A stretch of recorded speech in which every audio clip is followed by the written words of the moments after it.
Any reports from closed session? Yes, we do.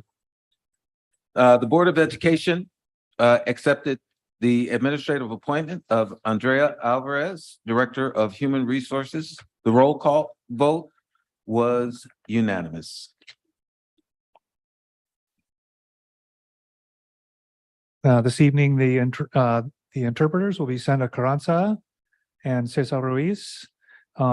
Just for those who are intending to speak at public comment, if you'll be sure to take that into consideration, the interpreters and the speed at which you are speaking, as I am maybe not even quite doing it now.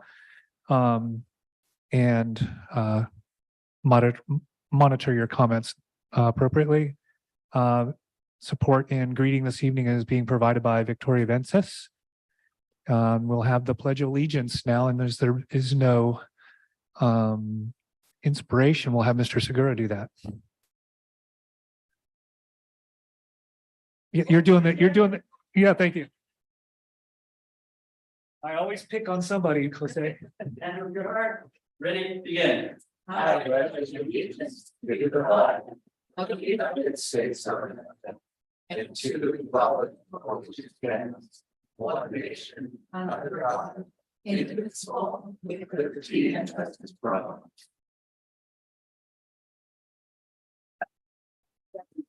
Thank you, Mr. Segura. We'll move on to item 8, public comment. The public comments are intended for members of the public. Sorry. Oh, sorry. Pardon? Item D. Oh, yeah, it's not on my little thingy. It's not on my thingy. Excuse me.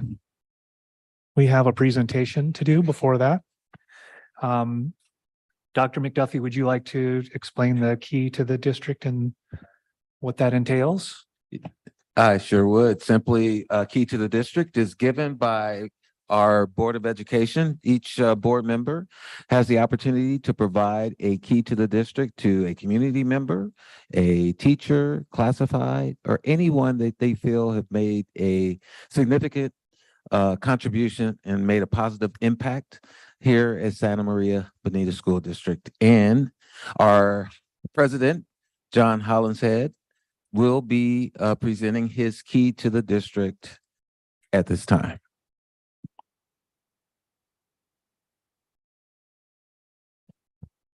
Good evening, board. So this evening, I've decided that I would like to share this award with a friend and an educator in the district, somebody we've all come to know and admire. He's been before us several times with his band of third graders and their ukuleles, giving inspiration. But I came to know him initially in 2012 when I was a candidate, and he was formerly involved with what was then Pueblo and is now Cause. And in that time, and once I actually got into office, he also presented me with a gift of a book by Diane Ravitch about the death and life of the Great American School System, which I still value very, very much. And I explained to her when I had it signed at a conference about how you'd given it to me. So that was very meaningful. Andy Watson is our recipient tonight. He graduated from UC Davis with a BA in economics and political science. Then went and got his MA in city planning at San Diego State, and his multi-subject credential in Chapman. He started with us here in Santa Maria Bonita in 97-98 school year, at the end of that school year as a substitute teacher, and then began his teaching career with us in 98-99 school year, initially in 5th grade, and then he transitioned to 3rd grade. All those years he's been at Bruce. And in his teaching experience, he's shared his love of performing arts and music by having a number of different lessons through ukulele instruction and performance. As I said, we've had his children here, our students here. present to us, and they've also been at district fine arts festivals, and he's also taught choir on the campus. So really living, embodying some of the things that we espouse to doing for our students on our campuses. The beautiful thing about Andy too is that, as I said, with Pueblo and with CAUSE, he's involved in his community. CAUSE stands for the Central Coast Alliance of Sustainable for a Sustainable Economy. And so he's advocated for district elections and different social justice causes. And he's currently now on the board of Corazón del Pueblo, a local nonprofit that has an arts and community center and does community arts programs. In his involvement with here at the district, he's been on the LCAP advisory committee since its inception. He's been a member of the Arts Action Team and worked on the district's BAPA plan. And he's also been a proud member of SMEA and served on its rep council and the executive board. He's been a longtime treasurer of the union's political action committee. Actually, that's, I think, where we initially were involved or met one another on numerous campaigns for school board. I believe you did some work on the bond that you didn't include in this. And so those are some of the many things he's brought to the table and shared with us and shared with our community. And so, you know, I think, again, the modeling that we're trying to do, the presentation that we're trying to walk and be what we talk about and espouse as personified in Andy. Few things to add. Andy did the Beer to Reno contest this year. And he inspired his students with that and said that, you know, he was doing those things and then going to shave it off for them after testing. So he not sure how well that worked out for you in the contest, but he lost. There's some really hairy dudes in this town. Did I just say that? I'm sorry. But you know, as I said, Andy's a musician, ukulele. He does play guitar with a duo. And he also hosts a podcast, Cowboy Jeff and Andy, and that focuses on local arts and culture. So I think it's befitting that we're starting our school year and that our recipient for this beginning of the school year is an outstanding, amazing person who also happens to be a teacher.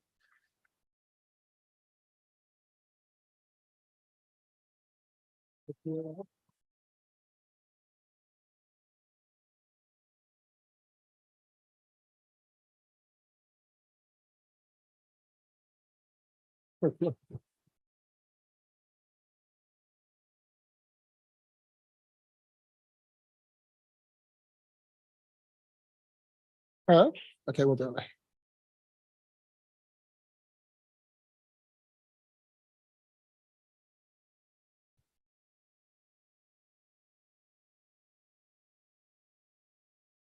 Good evening, Board President Hollinshead and members of the school board. I want to start by assuring Mr. Hollinshead that I am a certified ukulele teacher. From the Ukulele Teachers of America, I sent my $5 to Dayton, Ohio. And so I am qualified, highly qualified. Seriously, I'm humbled by this honor. In my achievement, I stand on the shoulders of many others. I'm the son of a teacher and a preacher. Third generation teacher. My grandmother taught in a one-room schoolhouse in segregated Texas. My sister is also a kindergarten teacher, and we have a lot of good conversations on how to improve the educational system around the dinner table. Mom and my sister are watching on TV, both my sisters. All right. First and foremost, I'm an educator. Last spring, Dr. McDuffie came and presented me with my 25-year pen. Thank you for that. Such a privilege to work and live in this community and be involved. I view teaching as an art. I'm an organizer. I'm the old sheep in Charlotte's Web who's seen a lot. I'm passionate about teaching music and the performing arts. Unfortunately, the ukuleles have been a little more silent last year as we face as I and we face the tremendous learning loss post-COVID. But I'm committed to begin anew. It's hard to describe the power of putting an instrument into a child's hand and seeing the light go on. Music is physical, interesting, and you can't fake it. I've also been reflecting on equity in schools and the whole child approach. My dad, he is and was a right-brained dreamer who could stir the congregation with his Sunday sermon, but he couldn't work the dishwasher. And he was a little ADD, and he came out as gay in his 50s. A lot of children we serve are like my dad, who learn in a different way, thrive on a more creative path. We need a well-rounded curriculum. I'm proud of our work on the VAPA plan, and I see Jessica and Aaliyah and Kurt and Dina and all the people that work so hard, and I'm so excited. And we have money. The Prop 28 money is flowing, and I urge the district to implement that plan quickly. I'm a proud union member. I'm wearing my union color tie.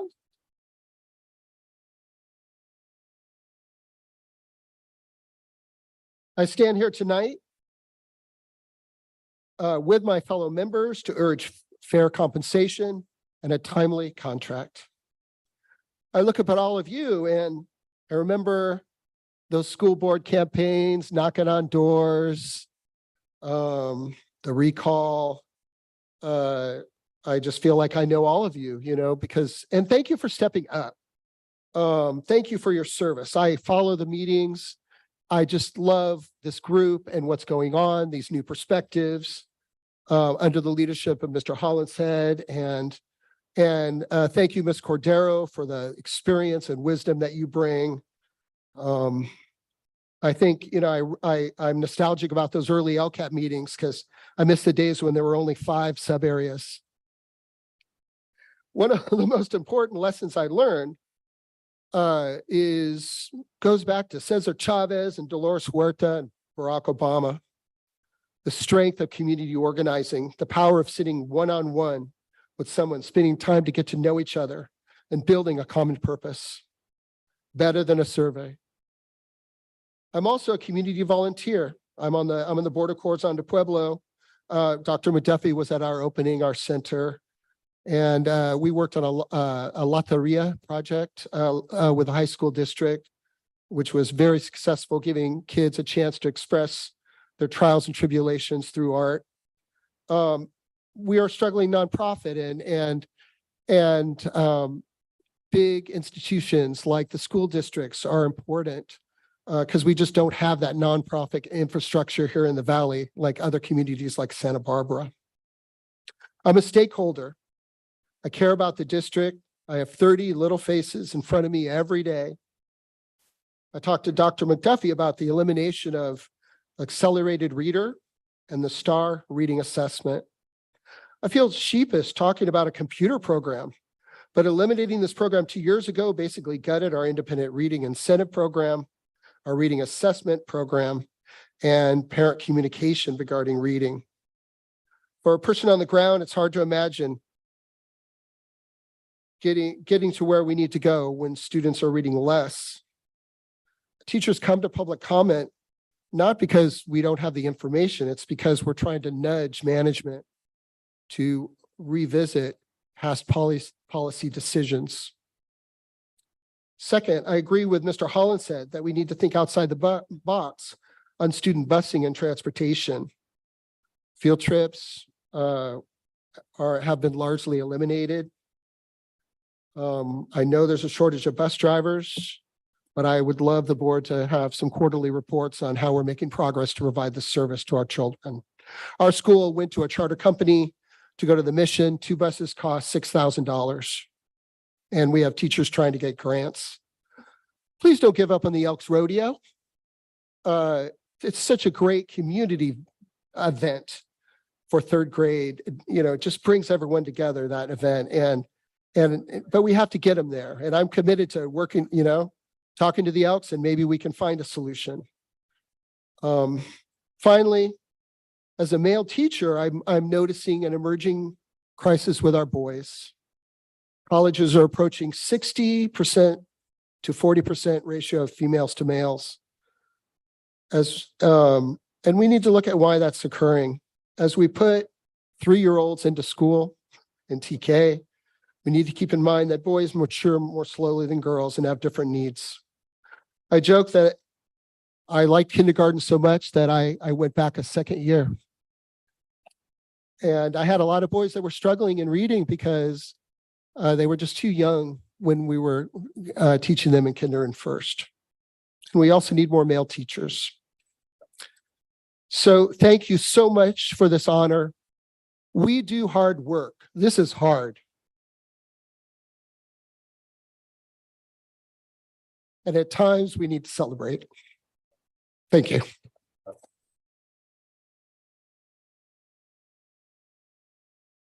Yeah.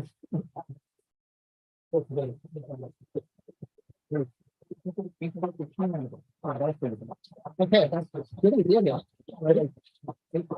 want to get pictures of you three together, and then you, and switch it back, and then you with the Jared as well. Okay, so where would be a good place? Like right here, I'm gonna get a couple of pictures with Andy. My notes. So you don't have to call your. Is there a way that we can either? Sure, all right. Trying to not get to the screen. Yeah, or non-background, or non-background. Or no. Or not. Did you get it? Got it, I got it. Take a few.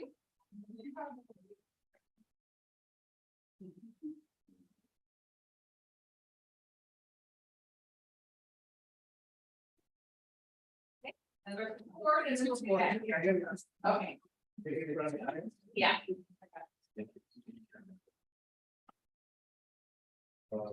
Yeah. I'm going to give you the mic and the Honda.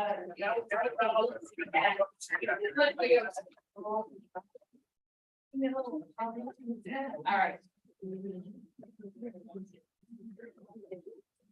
All right, can I say it? Yeah.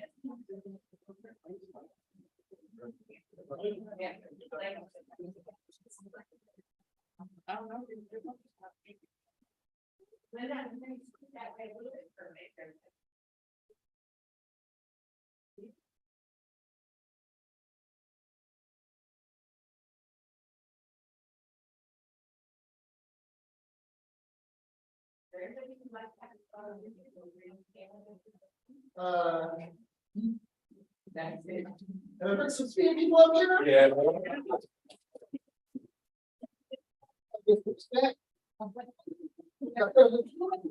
Yeah, that's good. Come on, yes. Yeah, you're sure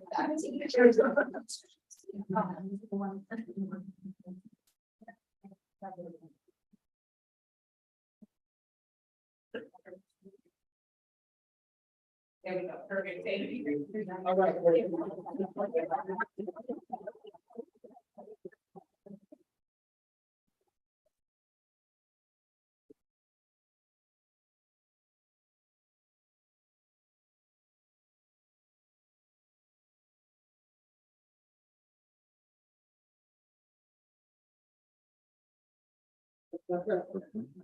All right, we were about to go to public comment. And as I said before, that there are the limitations that we've spoken about in the past, 3 minutes, each person per subject and 15 minutes total per topic. If an answer to a specific question is requested, the board president will, if appropriate, direct administration to respond in writing. We want to hear from you guys, and just be mindful that if it looks like there are not that. Okay, perfect. So just be mindful of that 3-minute mark, and speaking slowly for the interpreters, and we're good to go. Dr. McDuffie? Okay, first we have, correct me if I'm wrong on this, Arcelia Senseon? That's it. Okay, good. Thank you. Is it okay if I need to go over to the mic? There's a little button on the right to push.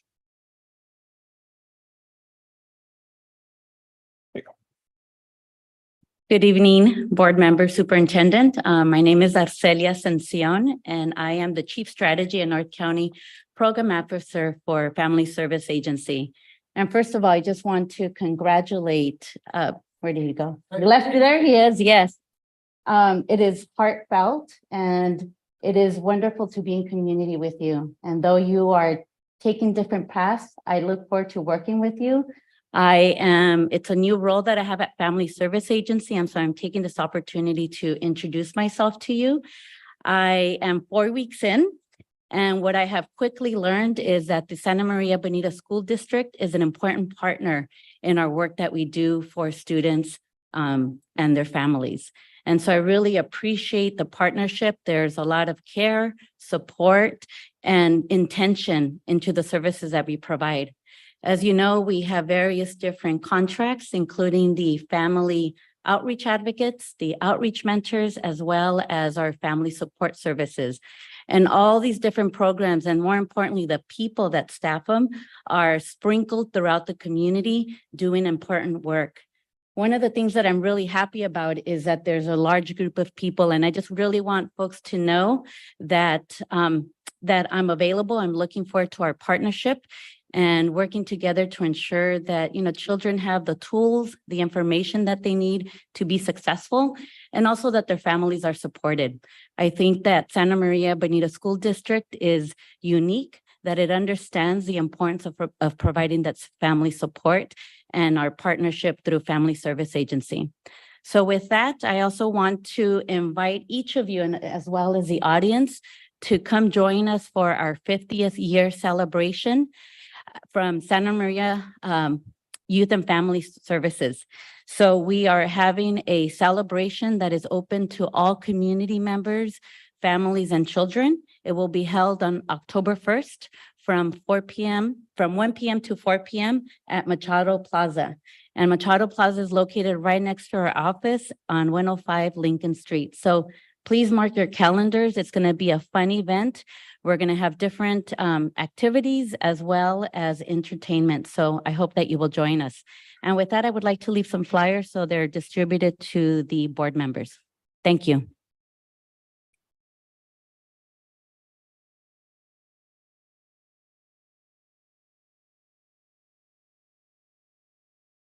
Kristen Halter?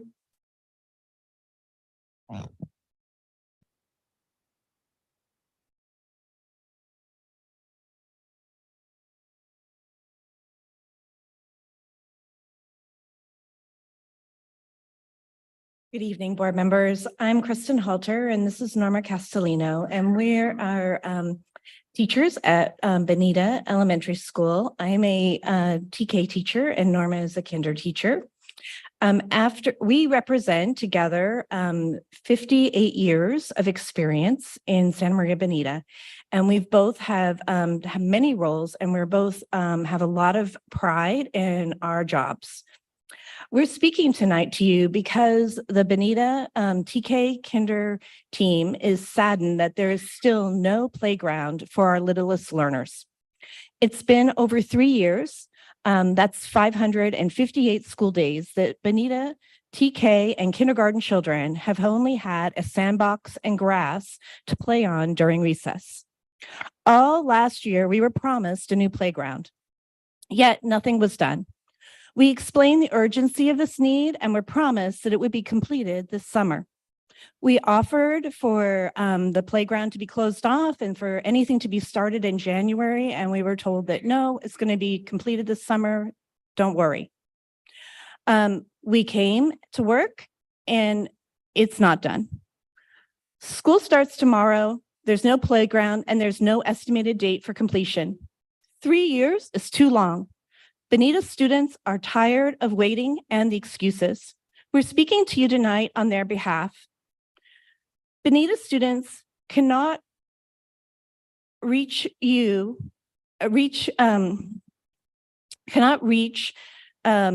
the SMBSD mission because students are unable to develop as a whole child and reach their maximum potential since there's no outdoor learning available to them except a cement pad and dead grass. As a parent, I would be outraged if this was taking place at my son's school. SMBSD can do better. This is not equitable. It's embarrassing. Our parents work tirelessly next to our school in the fields, and the least Santa Maria Bonita School District can do is provide Bonita students with a playground. The lack of a playground has caused students to find other ways to entertain themselves, such as kicking soccer balls into the road and against the classroom walls. Now the paint is chipping away in big chunks, and we understand that it actually has lead in it. Businesses next to Bonita have wanted to help in the last year and have generously donated items such as kinder basketball hoops, soccer goals, and balls. Unfortunately, these items have been stolen in the last spring during a rash of break-ins on our campus. Furthermore, the upper grade playground, a much loved part of that upper grade playground broke, and M&O came and sheared off that part of the playground without plans to replace it. Will this take 3 years to fix? Is this the SMBSD standard practice when something breaks? SMBSD can do better. Is this equitable? Bonita is in the heart of the strawberry fields, the symbol of the new SMBSD logo. Show you care Bonita students and care about Bonita students and staff. I invite you to come and play with our kinder students since there is no playground coming anytime soon. Thank you.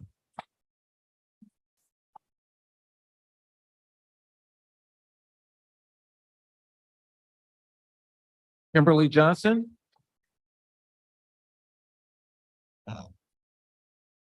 Kimberly Johnson.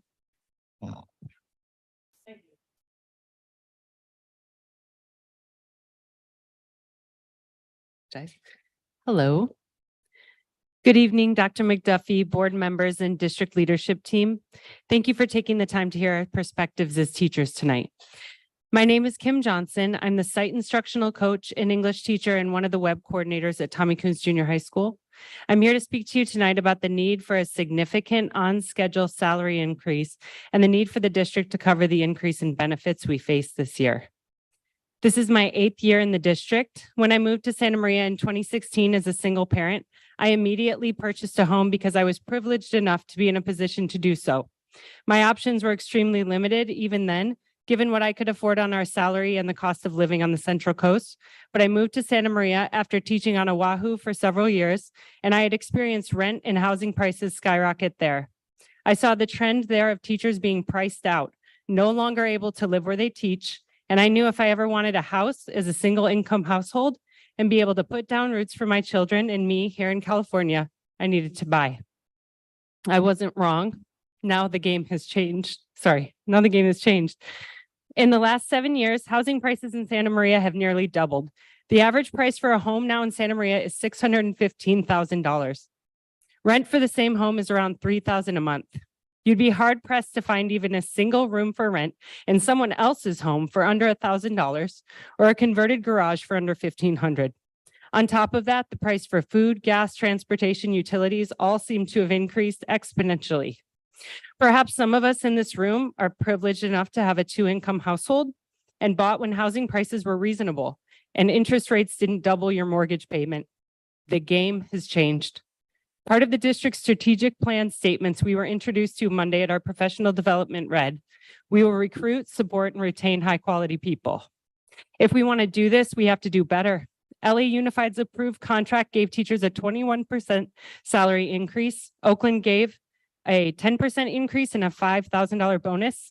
In the Michigan School District, where I attended K-12 and where my best friend still teaches and sits on negotiations, they offer their teachers a 50% tuition reimbursement in addition to salary increases.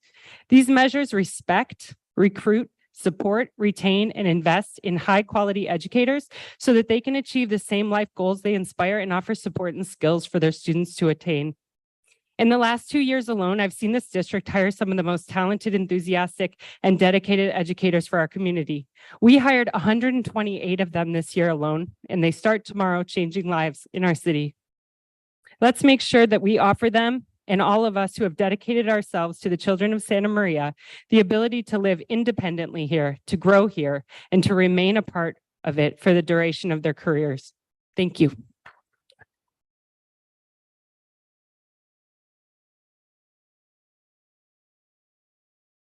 Teresa Brady? Is Teresa Brady? Is it Teresa or Teresa? Therese. Yes, Therese. No, it's okay. Good evening, everybody. My name is Therese Brady, and I am the ELD coach at Arianas Elementary. This is my 33rd year teaching in Santa Maria Bonita School District. On Monday, our first day back to work, our staff reviewed the new mission statement for SMBSD, which was created by looking at who we are. We reviewed the beliefs, parameters, mission, objectives, and strategies. 4 of the beliefs struck a nerve with me. We believe equity is essential for all persons to thrive. We believe that a unified community inspires hope and faith. We believe honesty and integrity build trust. We believe each person has inherent value and deserves respect. If these beliefs are to be taken seriously, why then are there 2 tiers of compensation for attending professional development? I'm speaking specifically about how teachers are to be compensated for attending the upcoming letters training, some of which will take place on 4 Saturdays throughout the school year. Those that teach in literacy lab schools will receive their per diem rate for attending Saturday trainings. However, those that teach in non-literacy lab schools will receive an hourly rate. Here is an example. For a 10th year teacher on column 4, per diem pay would be $480. Hourly pay at $40 an hour for 6.5 hours would be $260. Therefore, the 10th year teacher on column 4 at a literacy lab school would earn $220 more than a teacher at a non-literacy lab school, even though they would do the same work and spend the same amount of time on a Saturday. How is it equitable for some teachers to get paid per diem and others get hourly pay when they are doing the same work?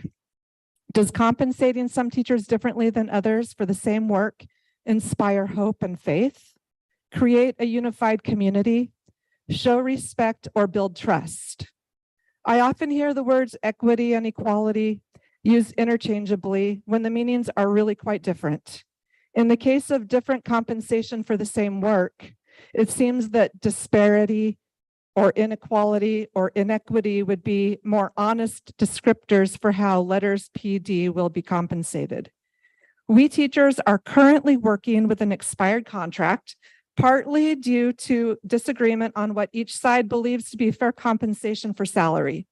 The inability to come to an agreement for our contract, along with the 2 tiers of compensation for the same work for letters training, inspires neither confidence, faith, nor hope.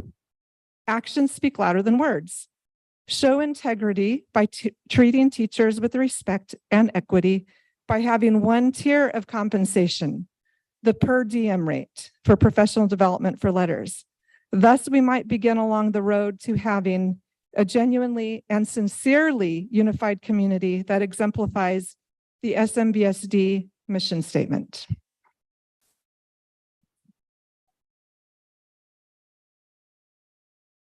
Thank you for your time. And we have Jose Segura.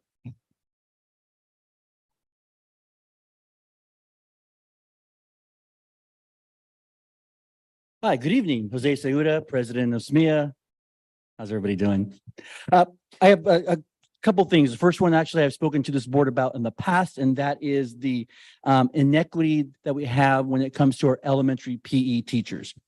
We have elementary PE teachers, for example, at Tunnel, who are scheduled to teach 12 separate classes in a single day.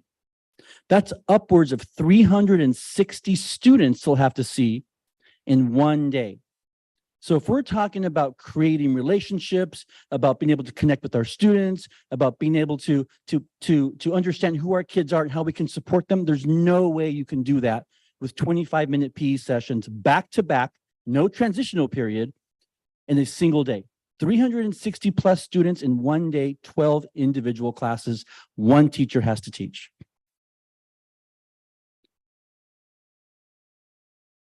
This is not fair. It's not sustainable, and it is not good for students. I brought this up before. I hope that some of you might have questions. Please contact me. I'd love to talk to you more about this. There needs to be something that's changed in order to make sure that things are equitable for our PE teachers. We are losing elementary PE teachers. They either are going to junior high or leaving the district completely. Those who haven't done it yet are calling me and asking me what are their options to get out of some of these sites where they're being overworked and overburdened with these enormous caseloads on a day-to-day basis.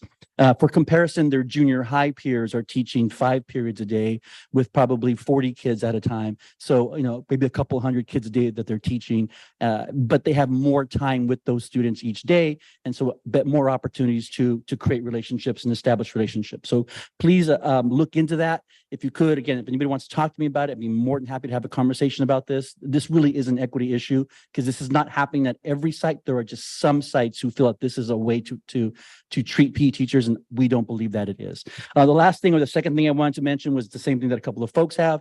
It has to do with the impasse which we are currently at. I am optimistic that later on here in August, when we meet with the mediator, that we will be able to come to a resolution that is fair and equitable for the teachers. Oh, sorry. Slow.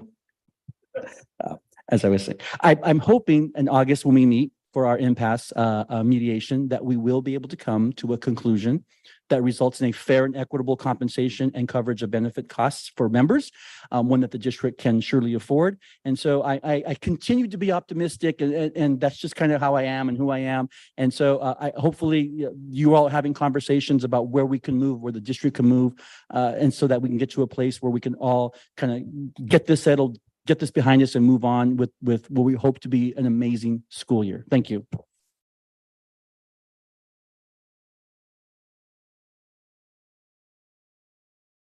That's all I have.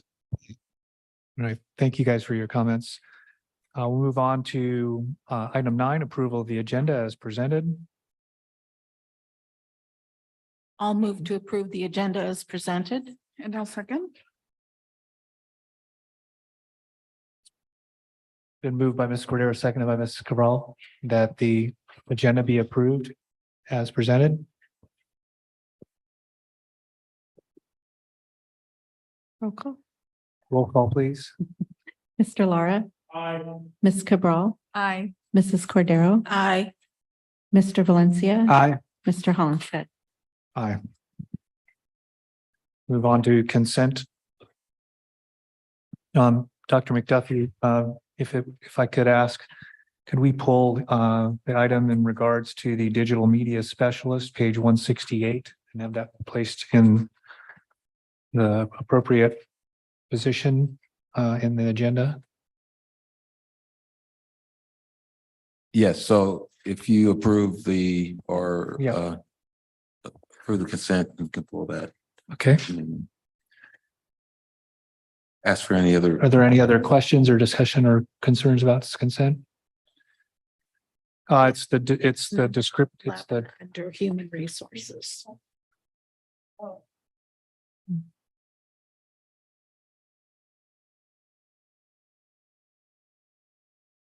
I'll move that the consent agenda be approved as amended. I'll second. It's been moved by Ms. Cordero, seconded by Mr. Lara, that the consent agenda be approved as amended. Roll call, please. Mr. Lara, Aye. Ms. Cabral, Aye. Mrs. Cordero, Aye. Mr. Valencia, Aye. Mr. Holinstead. Aye. Move on to item 11, action items. 11A, resolution 23-02, a resolution of the governing body of Santa Maria Bonita School District, adopting and approving the Joint Powers Authority Agreement and Joint Government Financial Services Joint Powers Authority. Mr. Beecher.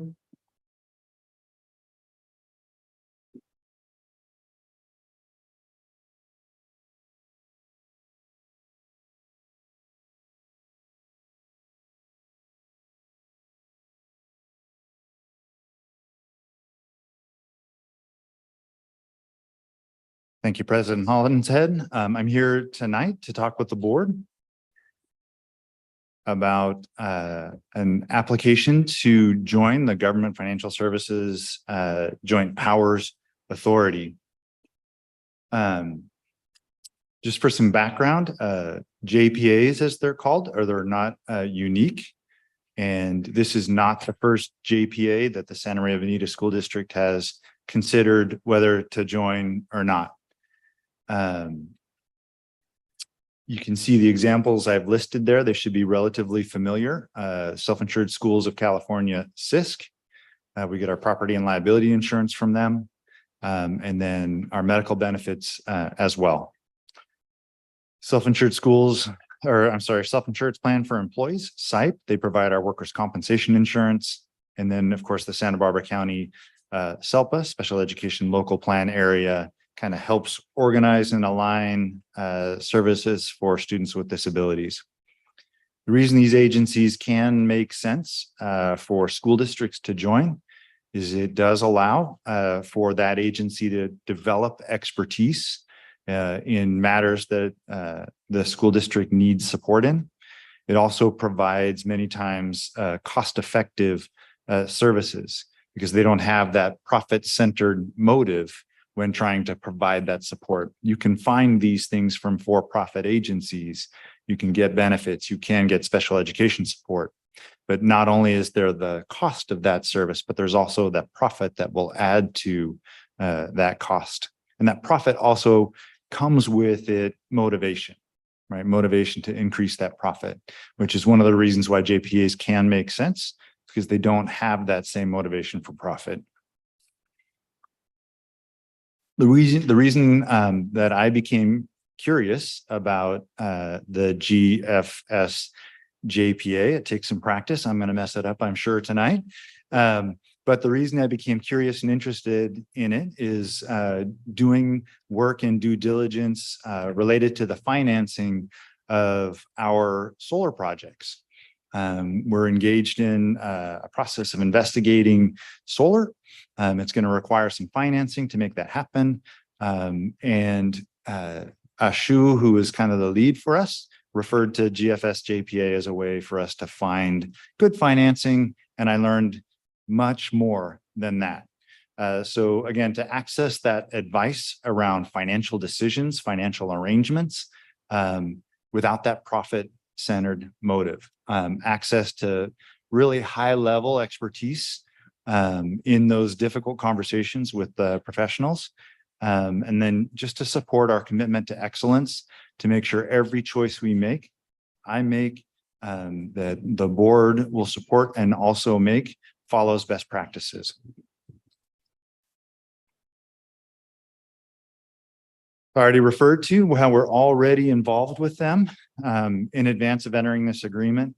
That can happen. They work with school districts on a for-fee basis, but it makes sense in my mind, and hopefully with the board support, to engage with them directly as a member of the JPA.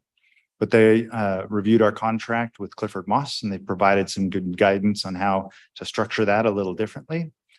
They've also provided us with a consultant who is investigating the assumptions behind our solar project to make sure that they are well-founded in best practices within the solar industry, and then just assisting us in moving forward to make a sound decision there. So there really isn't much more to this conversation than that, just to kind of share with you how we found them and why I would request the board's support in approving this resolution to join the JPA. It's been in business for only a short time, but the folks that lead that agency have more than 30 years of experience in supporting municipalities like the Santa Maria Bonita School District in making fiscal decisions. So with that, I'm available for any questions you might have.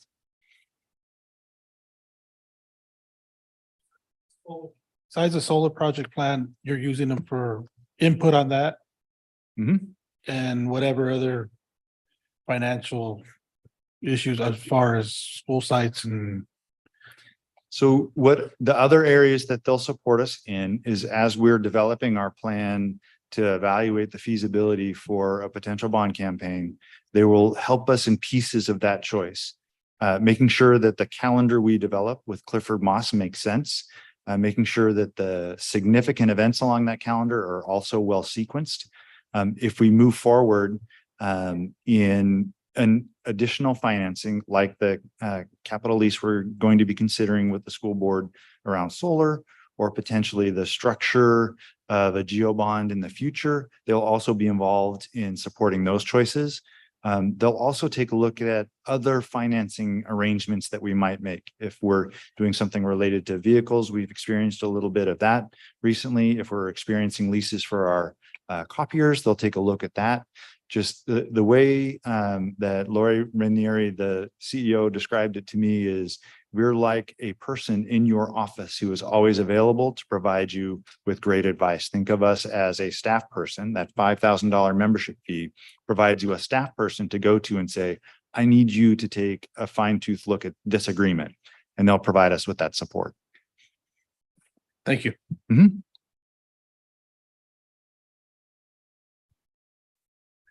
Right, I'll entertain the motion for resolution 23-02. I'll recommend that the Board of Education approve resolution 23-02 in support of the district's application to join the Government Financial Services Joint Powers Authority to receive certain professional and technical financial services as presented. And I'll second. Been moved by Mr. Valencia, seconded by Ms. Cordero, that the board approve resolution 23-02. Roll call, please. Mr. Lara, Aye. Ms. Cabral, Aye. Mrs. Cordero, Aye. Mr. Valencia, Aye. Mr. Hollenshead. Aye. Thank you. Motion passes. We'll move on to item 11B. Resolution 23-03, approving the absences of board members from meetings of the Board of Education. Dr. McDuffie. Yes, the attached resolution must be adopted in order to compensate board members for absences from board meetings to perform services outside the meeting for the district. If the board member was ill or on jury duty, or the absence was due to a hardship deemed acceptable by the board.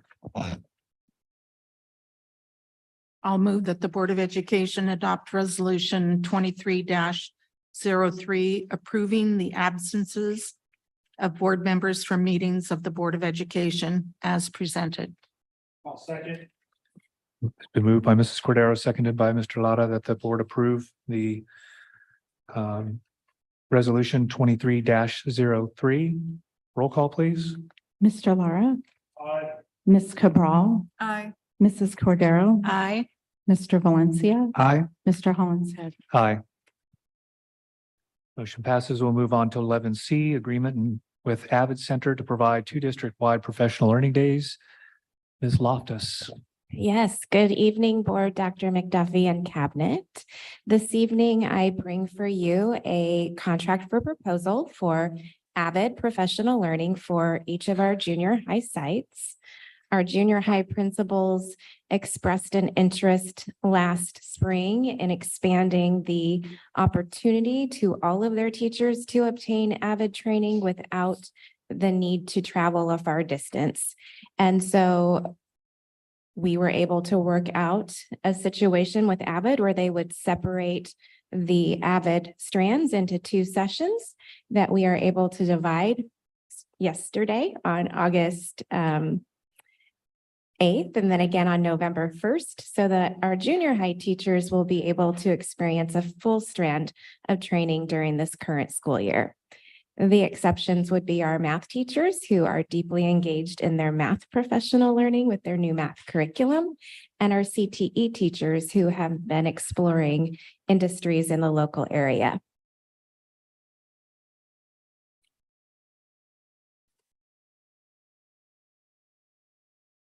I'll move to approve the. Mr. Valencia. I'm really happy to see our district's investment in these Avid trainings. I've had the pleasure of being an Avid student myself at Santa Maria High School, as well as teaching an Avid cohort. And so I've been able to see personally experience the benefits. And I also, from my understanding from the research, it shows that when our students take AVID programs, and when they're done with fidelity, when they're done, effectively, then it increases their college going rates tremendously, particularly for students of color, students from low income backgrounds, students that have other challenges. I really appreciate seeing this effort of, since many of our staff for many reasons cannot always travel to conferences. Also, they can be, costly sometimes, right? When we include, meals and hotel and all the stuff that goes with travel. So I'm really happy to see that there's this way to bring AVID to the school sites. I think that's a really cool way that we could continue to explore that, particularly because my understanding is when we do AVID, like district wide, right, it has more of an effect on our students as a whole versus just AVID in certain classrooms. And so does our district have like a vision for continuing to do this type of work? What is your understanding? Absolutely. We know that AVID strategies are just good strategies. And as you mentioned, students will have much higher outcomes if these really strong strategies are infused into all of their learning opportunities throughout the day. And so our philosophy over the last few years has been to really push that message. AVID strategies are just good strategies, and they belong in all classes, not just a standalone AVID class. And so we've infused those strategies into our professional development opportunities, which is probably why others have been intrigued who might not have traditionally been so.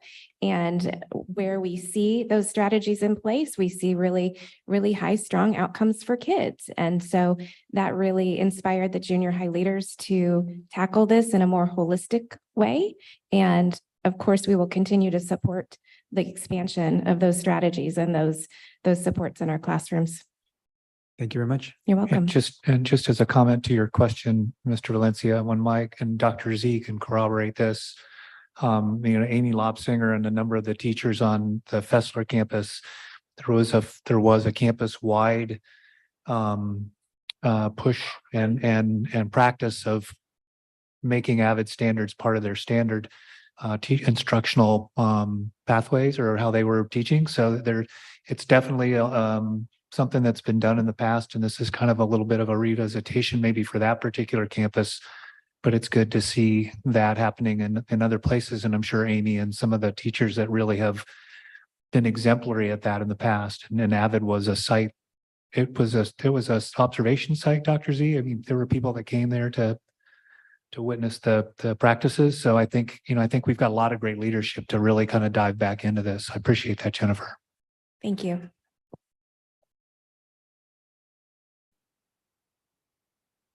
I'll move that the Board of Education approve the agreement with AVID Center to provide 2 district-wide professional learning days as presented.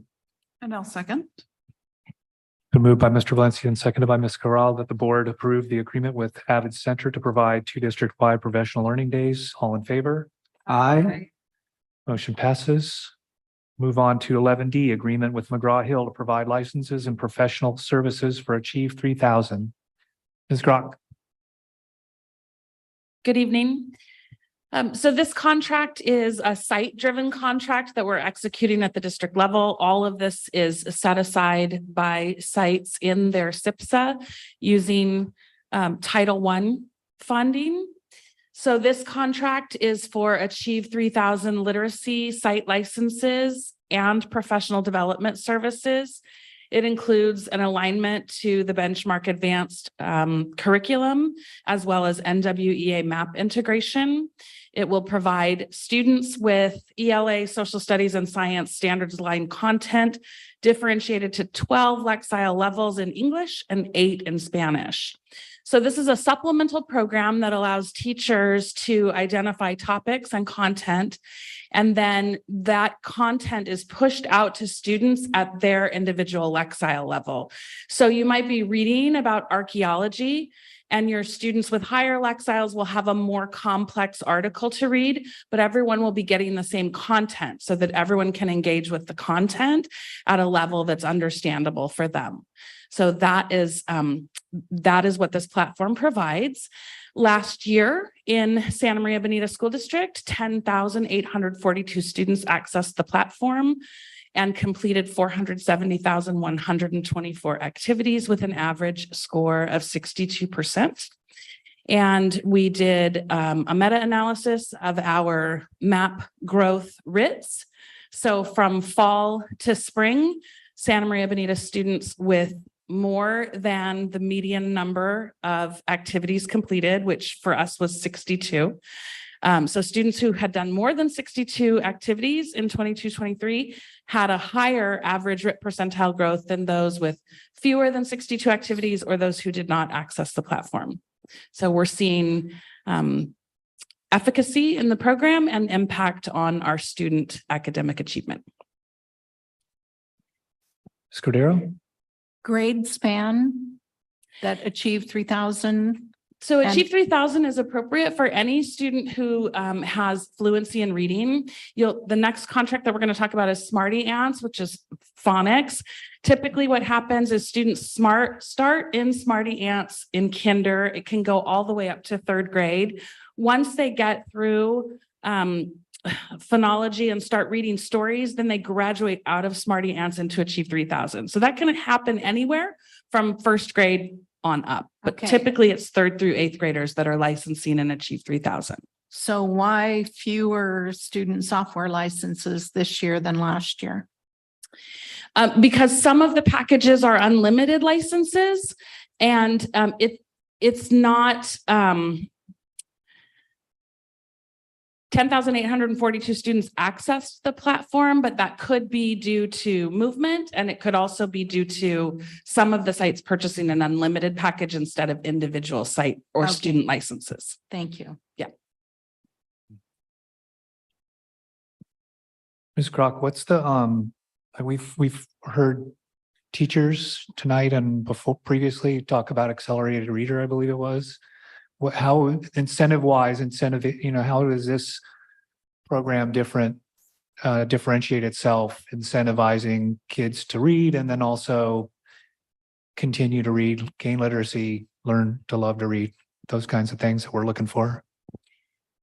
So this is less of an incentivizing program for students and more of a curriculum tool for teachers.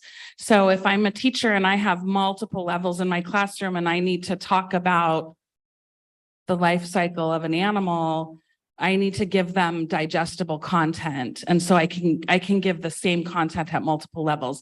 There really is, besides the joy of completing an activity, there is no intrinsic value or reward for a student participating in Achieve 3000. There are 2 pathways. There's the one that the teacher directs based on content, but students can also log into the program on their own, at home, through Clever, or even in our after-school programs such as ACES and ASP, and read about whatever they want. So there is that intrinsic motivation of them being able to find the topics that interest them in a level of readability that's digestible. But I would not term this a motivator, except that, the more you read, the more you love. So then it motivates them to read more. So it's the intention is different. It's not the application is more of an adjunct to what's going on in the classroom and a supplement for the teacher rather than the intent of the other program. That is correct. And there's a 5-part master lesson plan approach for the classroom teacher. It's not just plug and play. The kids don't just get on and read whatever they want, although they can do that on their own time. But in the classroom, there's a structured approach with an interest-based question for the whole class, and then a writing prompt for the class and some teacher-led direction. So it's much more a tool for supplemental instruction and less just about a pastime. Thanks so much. Mr. Valencia. I noticed that approximately 11,000 students access the platform, And I believe we have somewhere between 16 to 17,000 approximately students in our district. Is there a reason for that? Some of our students are not accessing that? Is it because it's not available at the lower levels or it's not available at the middle school level? Why that? Why are some students not accessing it? So it's not appropriate for TK to probably second grade unless it was a really accelerated type of reader in second grade. And that is a bulk of our enrollment. It is available for junior high, and many of our junior high programs use it. I think the answer to your question is partly that not everyone would have a license or be appropriate for using it. The other part is because it's a supplemental program, teachers use it with varying levels of implementation. So while we put into our SIPSAs and buy site licenses, some teachers may choose not to use this program. They may have a different mode of getting what they need in a supplemental program, and it's not core, so it's not required or anything like that. It's available to teachers to use as a tool. We will continue on the teaching and learning side of the house to support those teachers, to encourage those teachers, to provide the professional learning for those teachers, and then the data that backs it up, in the hope that they use it as much as they need it or would like to use it. But it is not a universally required program. So not every student, even in 3rd through 8th grade, not every student would use it. Was this program vetted by teachers, recommended by teachers, or how do we go about, how do we come to purchase this software? So Achieve 3000 has been in the district for several years. I believe that both teachers and administrators brought this into the district sort of organically, and then the teaching and learning supplemental department utilized the supplemental program request process to vet its efficacy and whether it was research-based and being applied appropriately to our student demographics. And so all of that happened as well. So many, many years ago, I think it started with people saying, this is a really cool program, let's use it. More recently, we've gone through the process of approving it officially through our process. And the reason I ask these questions is because, the software, it's approximately, $500,000. And so what I see sometimes happen in districts sometimes is where software will be purchased, but, either staff are not either trained or don't really believe in it, believe in its efficacy. And so I would hate for us to invest, right, $500,000 in a software that is underutilized. So I want to make sure that whenever we do go about investing in these types of softwares, that they're, definitely they continue to be vetted and continue to go through assessments to see if our students, are actually finding benefit from it. I know you mentioned some data around some of the improvements in the literacy of our students, but how do we know for sure, right, that this is working for our staff or our students, so that we're not spending money on software that's going to be underutilized? Yep. That's really important. And we will continue to provide that data to you, absolutely, and to sites as well. I will just return to where I started, which is this is a district run contract, but it is individually site-based. So we are not saying every school should have Achieve 3000. Every school in their school site council with parents, teachers, classified leaders, and administrators looking at the comprehensive needs assessment and determining how much money they had and what they would like to spend it on. This is the organic process that brought us to this dollar amount across all 21 sites. And so I think that we can rest comfortably that they have done their due diligence in that, and that they are asking for this program, not that we are buying it and handing it out and hoping that they use it. So, yeah. Thank you.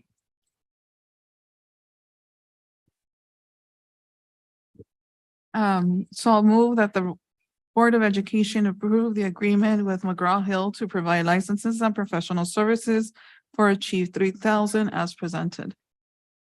I'll second.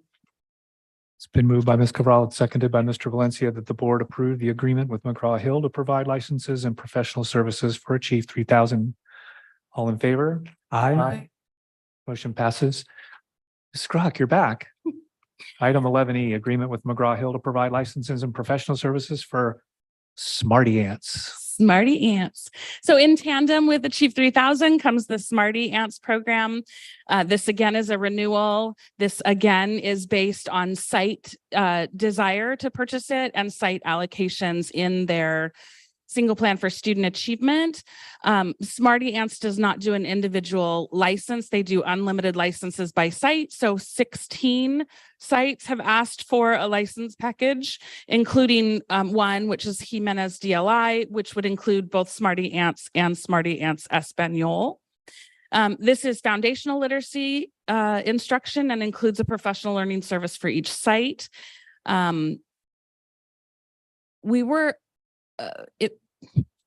We ran out of time, so we were not able to we have not yet disaggregated the data on Smarty Ants usage for our district as we did with the Achieve 3000 for you. But I can share with you that based on What Works Clearinghouse and Ed reports, a study in Florida found that Smarty Ants lessons do result in 27 points of RIT growth compared to 17 for students without. We're going to work on that data for ours as well to see if it matches up. And I apologize that we weren't able to provide it tonight. But basically, this program allows students to master complex phonics skills as they learn to decode phonemes and then work toward reading stories. And then once they are reading stories, they exit out of Smarty Ants and into Achieve 3000 as we just discussed.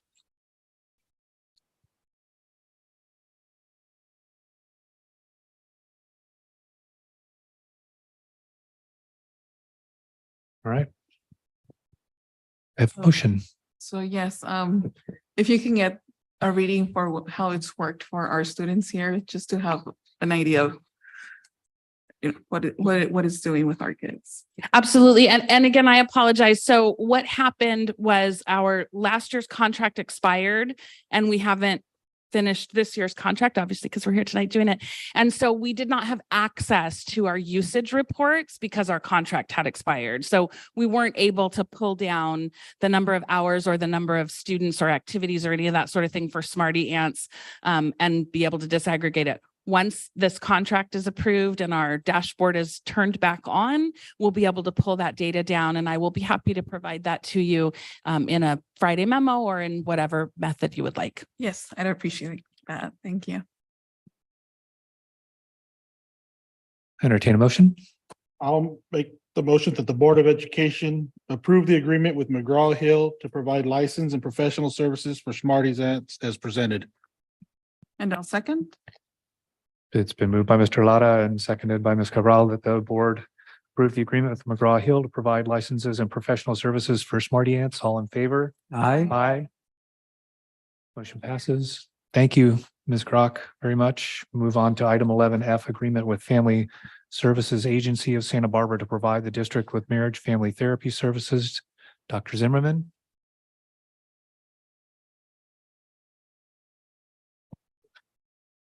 Good evening, Board, Superintendent McDuffie, Cabinet, and Santa Maria Bonita family.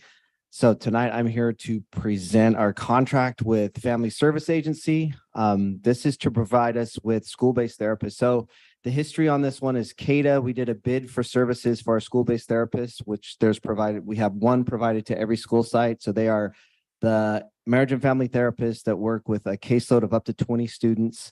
CADA won the bid, but they were unable to fill all 21 positions. So Family Service Agency said we could come in and help. And so we are here to provide that service to make sure that we fill those gaps that CADA is unable to provide. They're working with our students with the highest level of social emotional needs. And again, they have caseloads of 20 students. They review their goals every 8 weeks, look at what students need to increase services, decrease services, be exited to the program, go down to a possible outreach mentor position. I'm sorry to our translators. Oh, no, they're not. They're done. Never mind. All right. I was just had that in the back of my mind, but they're referred through.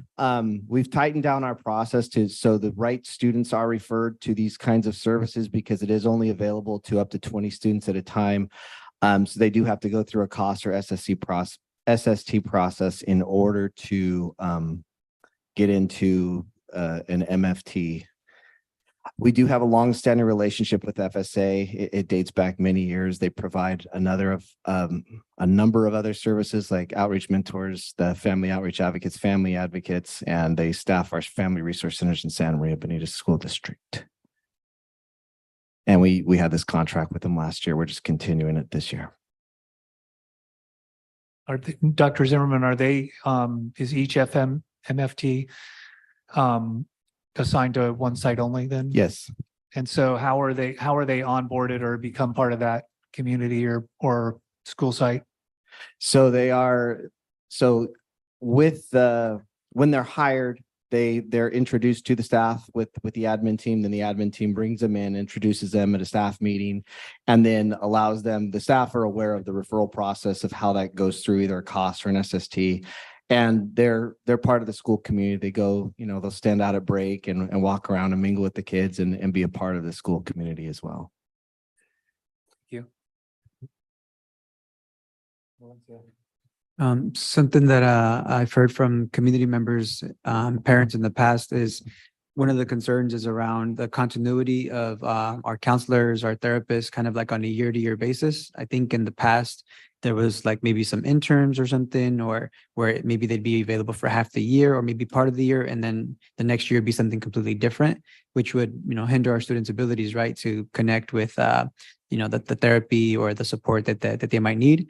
So, do you know if these services are available? I believe the contract is for 1 year till the end of the school year, but is there some type of plan or vision on how we can provide continuous staff so that our students, like, let's say they're in first grade, the following year they can count on most likely having that same counselor or therapist? Yes, and our goal is to, right now, the reason why it's coming back is because with CADA, they didn't want to sign their contract because they didn't want to be committed to all 21 school sites. So we made sure FSA, once they found out FSA is coming in, then they're going to make sure that their staff is consistent. But there was a lot of inconsistency in the past coming out of COVID, because what happened was coming out is everyone wanted to work remotely.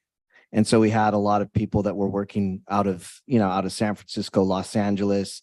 And so there weren't those connections. So it was in flux. And then as we came back and we were able to hire more and more people, we increased more stability over time. So it's just been, we look forward to once we've solidified this contract and we're sure that, we're going to keep it split from here on out, it should be more solid with staffing.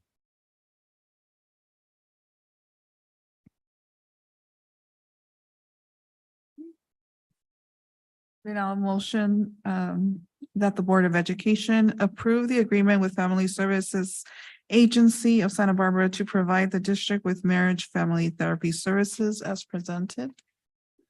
I'll second. It's been moved by Ms. Corrala and seconded by Mr. Valencia that the board approve the agreement with Family Services Agency of Santa Barbara to provide the district with marriage family therapy services. All in favor? Aye. Aye. Motion passes. Thank you, Dr. Z. Move on to item 9G, approval of provisional internships permits. Dr. Bland.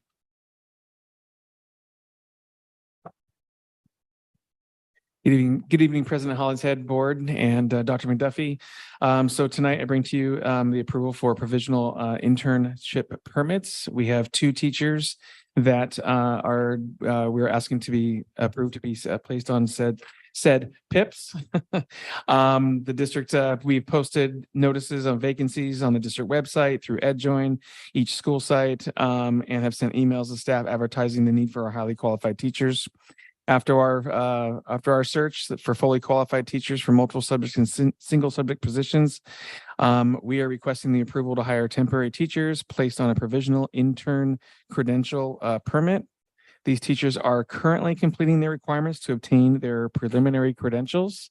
And you'll see in your packet, there are 2. One is in one of our mild mod special ed classrooms, and the other one is in one of our kindergarten classrooms. They currently are in their credential programs.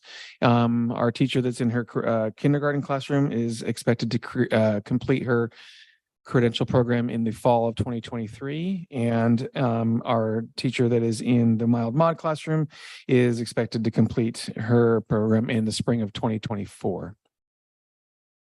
So this is a way that the state basically, helps credential a teacher while they're going through their program because they haven't finished their program yet. So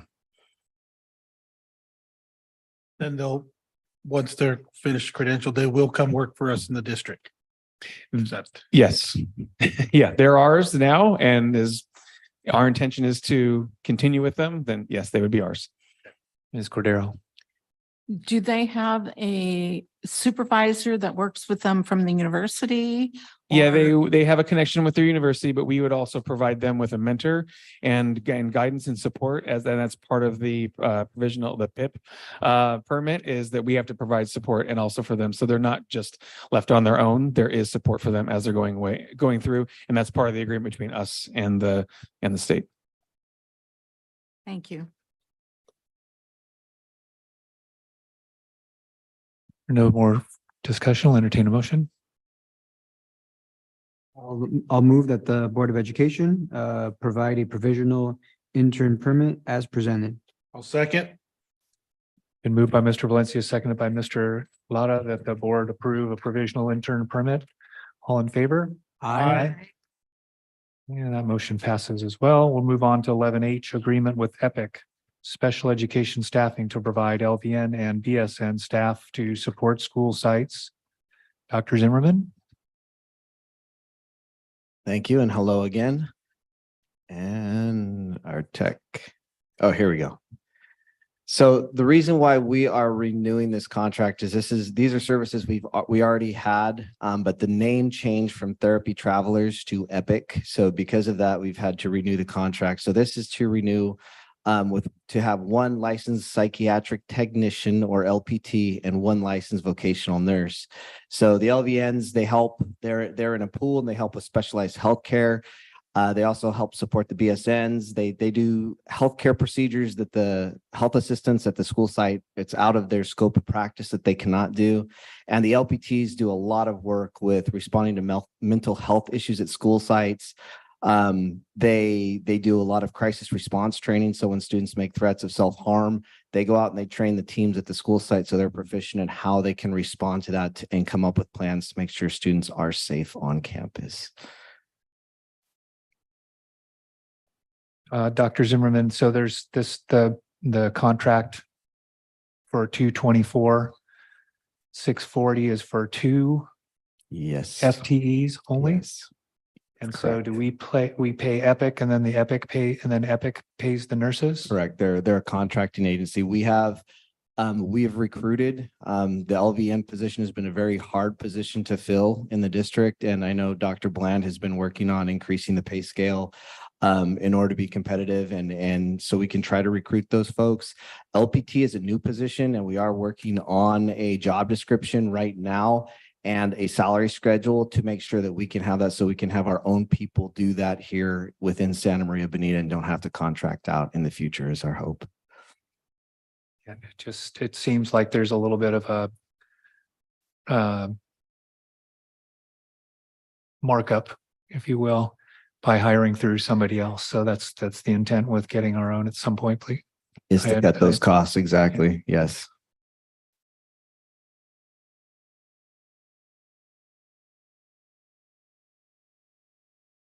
I'll entertain the motion. I'll move that the Board of Education approve the agreement with Epic Special Education Staffing to provide LVN and BSN staff to support school sites as presented. Second. Just Dr. Z. Sorry, just to hold on that real quick. So the descriptors were LPT and LVN, and you're saying this is saying BSN, LVN. The LVN, so licensed vocational nurse will help the BSN, the nurse, the school nurse will, they will assist them. So the nurses are really doing the case management of students. And then the licensed vocational nurse are the ones doing more of the hands-on procedures.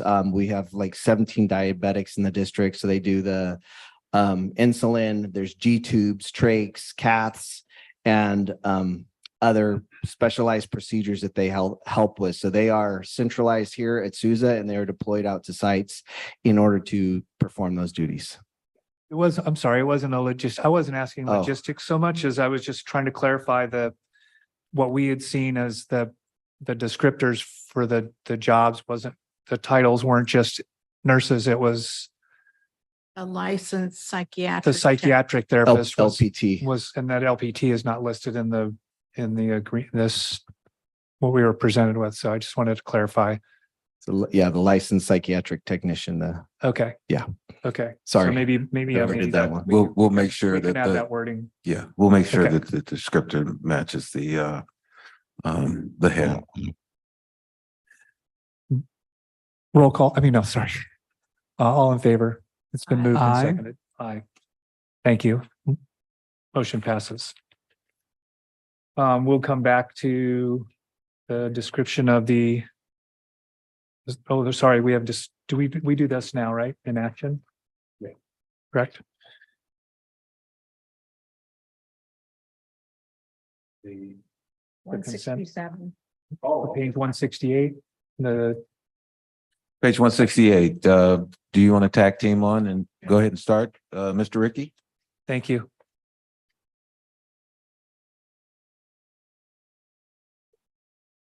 Turn on my own equipment. Good evening, board.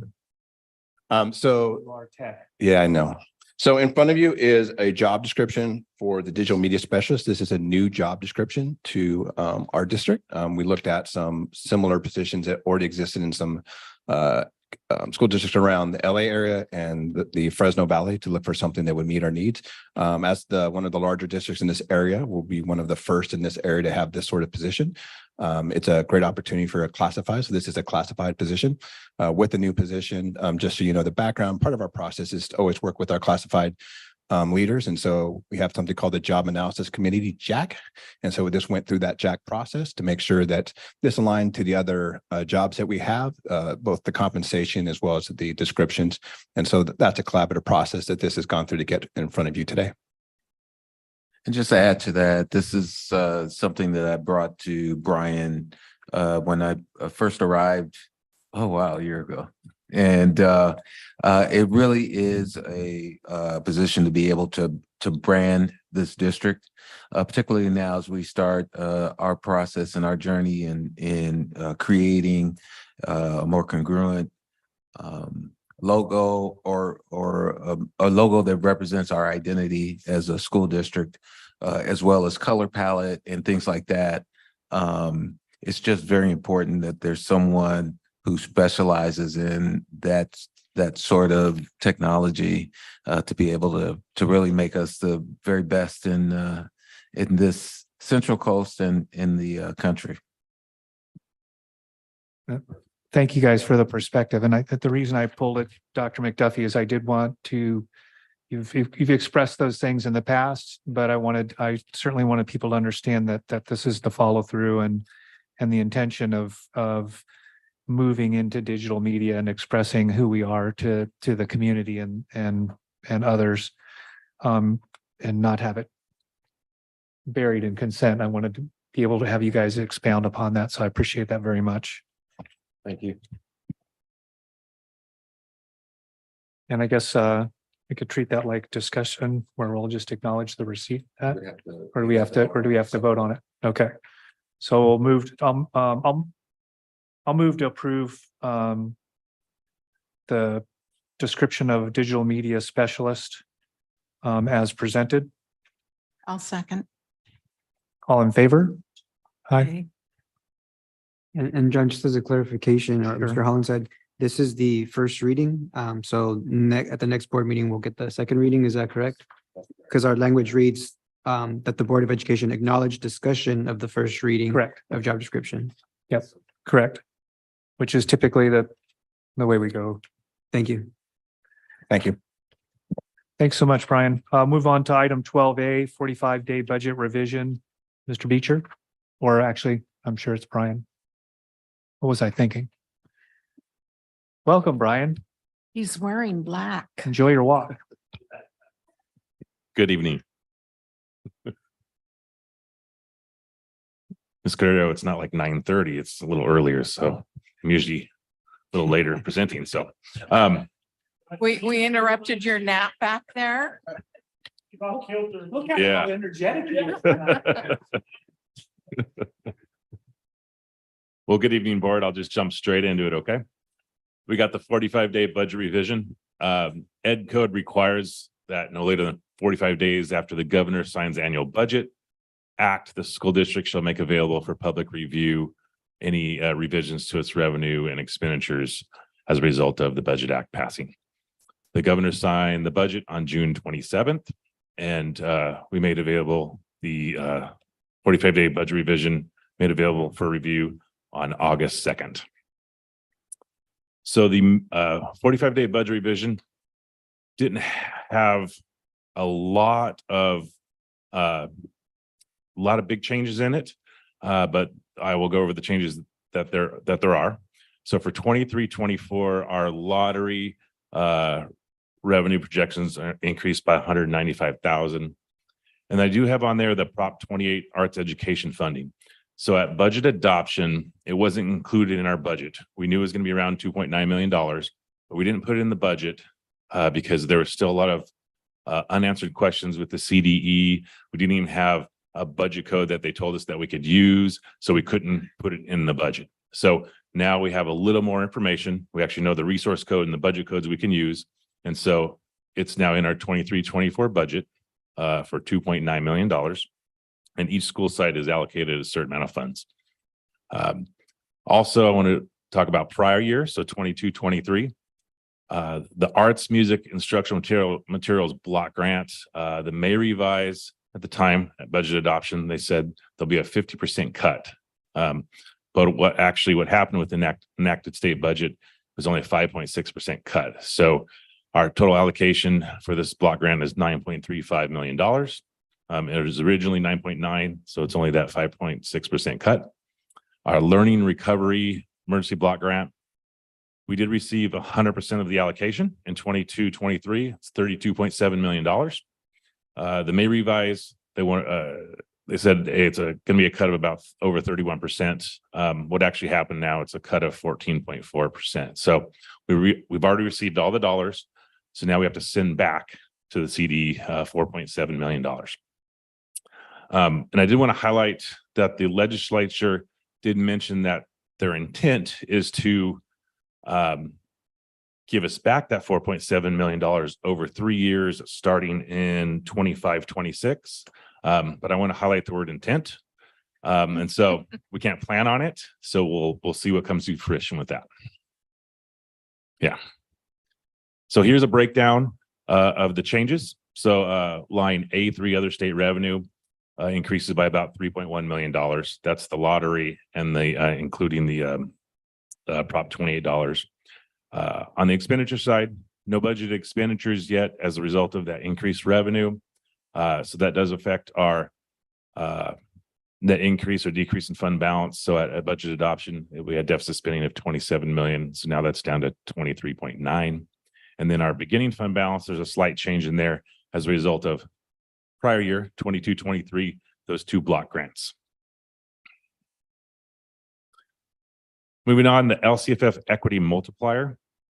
So at the May revise, it was projected we would receive about $400,000 for Bonita School. And we didn't put it in our adoption budget at the time because also we didn't have enough information about it. So we kind of just knew that we might receive $400,000. So with enacted state budget, it's now zero. We no longer qualify. So they kind of changed the rules in order change the rules about who gets to receive this LCFF equity multiplier dollars. So in red there is the eligibility requirements. Basically school districts with prior year non-stability rate greater than 25% and prior year socioeconomically disadvantaged pupil rate above 70. So what got us was the non-stability rate. I've never heard of a non-stability rate. Most school districts have not heard of that. I don't know what it is. So School Services of California had to describe to all the CBOs and all the districts what a non-stability rate is. So that's there in yellow. Basically has to do with enrollment, how often someone is enrolled in the district, or if they leave, do they re-enroll in another district? So because of that non-stability rate requirement, we no longer qualify to receive those dollars. And want to highlight, just by kind of observing who is now receiving the dollars, it looks like funding is basically kind of shifted from elementary school districts to the high school districts because they now can meet this requirement. So moving on, our universal TK implementation. So the 2021 Budget Act established universal transitional kindergarten to provide TK to every 4-year-old in California by 25-26. So we're now in 23-24 with this expansion. So 4-year-olds who turned 5 between September 2 and April 2nd are included for enrollment, and also we do get ADA. Part of the requirement is that the school sites need to maintain an average rate of 12-1. That's 12 students to 1 adult. And if we fail to meet that ratio, then we jeopardize losing some of our transitional kindergarten funding. So I want to talk a little bit about TK enrollment, early enrollment. So a lot of school districts wanted to accelerate the TK enrollment. And so the state said, yes, you can do that. That's fine.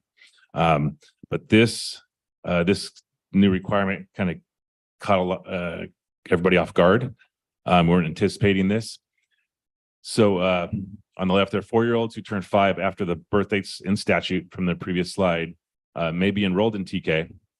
But the requirements changed for the stricter class size ratio. So if you have an early enrolled TK student, you now have to have a ratio of 10-1 instead of 12-1. So 10 students to 1 adult. If you do have a early enrolled TK student in the classroom, then the max students that you can have is 20. If you don't have those students in a classroom, then it reverts back to the 12-1 ratio. And this does take effect for this year, 23-24. So with that, I'll wrap it up. It's always kind of the question now, economic momentum. Is there going to be a recession? Where are we going with the economy? And then I'll be back next month with our unaudited actuals for last year, and in December with the first interim. With that, I can answer any questions.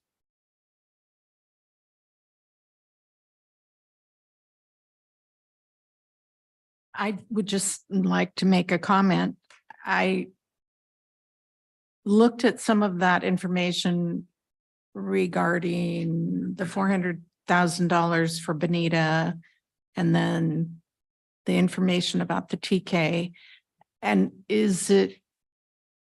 am I understanding correctly that the game started and then they changed the rules?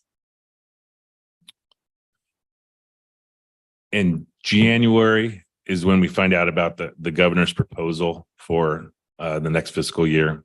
And then in May, we get the May revise saying, okay, here's where we think the budget's going to go. So from the May revise to what the governor signed on June 27th, it did change in that span. Okay. So basically the answer is yes. Sure.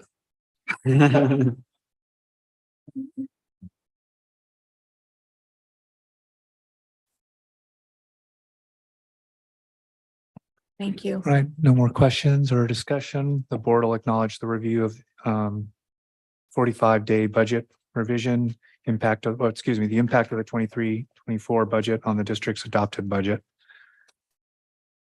Thank you, Mr. King. Item 12B, transportation update, Mr. Beecher. Thank you, President Hollinshead. Just to set the stage a little bit, we started the school year with a new provider for transportation services last year. And then as we hit kind of the home stretch for the school year last year, we brought to the school board a transportation plan that kind of laid out the way that we would hope to provide services to our students with home to school transportation. We also talked about the levels of priority as far as which needs we felt we needed to address first, and then which needs we would address next, and then next, as we make choices about what continues to be a really scarce resource.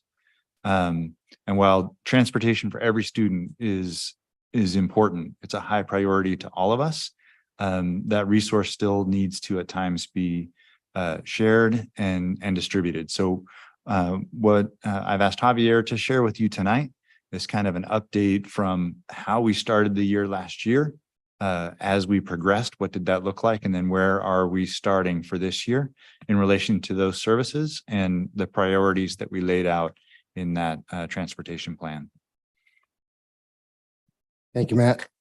Good evening, Board, Superintendent Dr. McDuffie. So this evening, I will be going over the district update on transportation for the 23-24 school year. But before I begin, I wanted to go back again, like Matt was saying, to last year. And as you remember, we were heavily impacted by driver shortages. That led us to collaborate with district stakeholders on identifying the greatest needs for transportation services for the district. With that, we came up with two priorities. Priority one was transportation for special education students, McKinney-Veno students, and involuntary transfers of students. Priority two was transportation for 13 district schools, ranged from TK through 8th grade, and then it applied to all students who live within 1.2 miles outside the non-transportation distance for that school. So again, like Matt was saying, last year was students' first year providing transportation for the district and our students.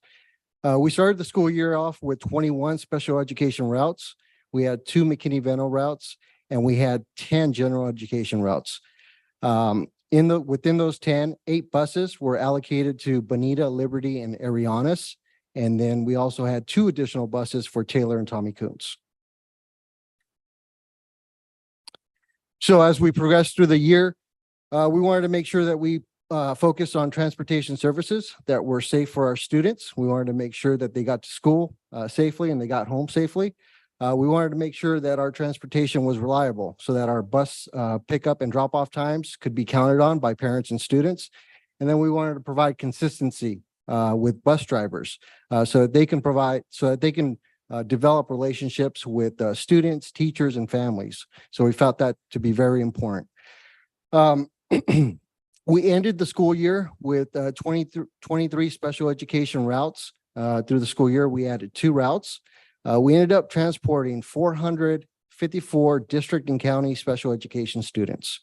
We also transported 130 McKinney-Veno students. We maintained our 10 general education routes. And through the year, we were able to recruit, train, and certify 9 new bus drivers. So all that hard work has led us to where we are now. Over summer, First Student was able to have 2 new drivers test and pass to become certified bus drivers for the new school year. This year, we are going to be starting transportation off with 20 special education routes. We plan and are scheduled to start transporting 310 district and county special education students. And we are currently at 32 McKinney-Veno students that need transportation. Where we've grown the most is under our general education routes, and those are the large buses. We're adding 6 new routes. And so we're going to maintain our transportation for Bonita, Liberty, and Arianes with 8 buses. We are adding 3 buses for the grouping of Taylor and Tommy Kuntz, which now allows us to provide transportation for Rice and Tunnel. And then we're bringing transportation back to Libin and Fessler. As you can remember, last year, we were not able to provide them with transportation. We have 3 buses that will be supporting them. We know that that's not going to fulfill their entire needs for transportation, but we have identified the highest priority for those students who live the furthest away from Fessler Junior High. So as we begin the school year, we're already looking to expand transportation services for the 23-24 school year. We expect that we will need to add 3 additional special education routes. This will allow for flexibility when students move. We plan on adding 3 additional general education routes, 2 more buses for the Libben and Fessler grouping, and then another bus for Miller and El Camino for a total of 19 general education buses. We are already in conversations right now, looking at options to provide additional services for after-school transportation. We want to make sure that we can support those programs, those after-school programs, the expanded learning, band, school clubs, and sports. And how we expect to do this is through our new bus driver pipeline. We currently have 3 bus drivers who are ready to test with CHP, and they are doing that this month. Behind them, we have 3 other drivers who are already in behind the wheel training. And once that's completed, it's 20 hours. They'll be able to go and test with CHP. And then, as always, every month we offer new driver orientation classes. This year or this month, we have 11 applicants signed up.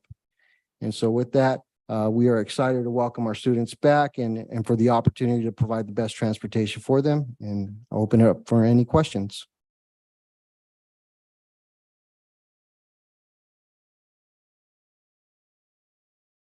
I recall a couple of weeks ago seeing an advertisement for bus drivers in our district. I don't recall the hourly rate. Do you remember or know what that is? No, but I can get that and I can provide it.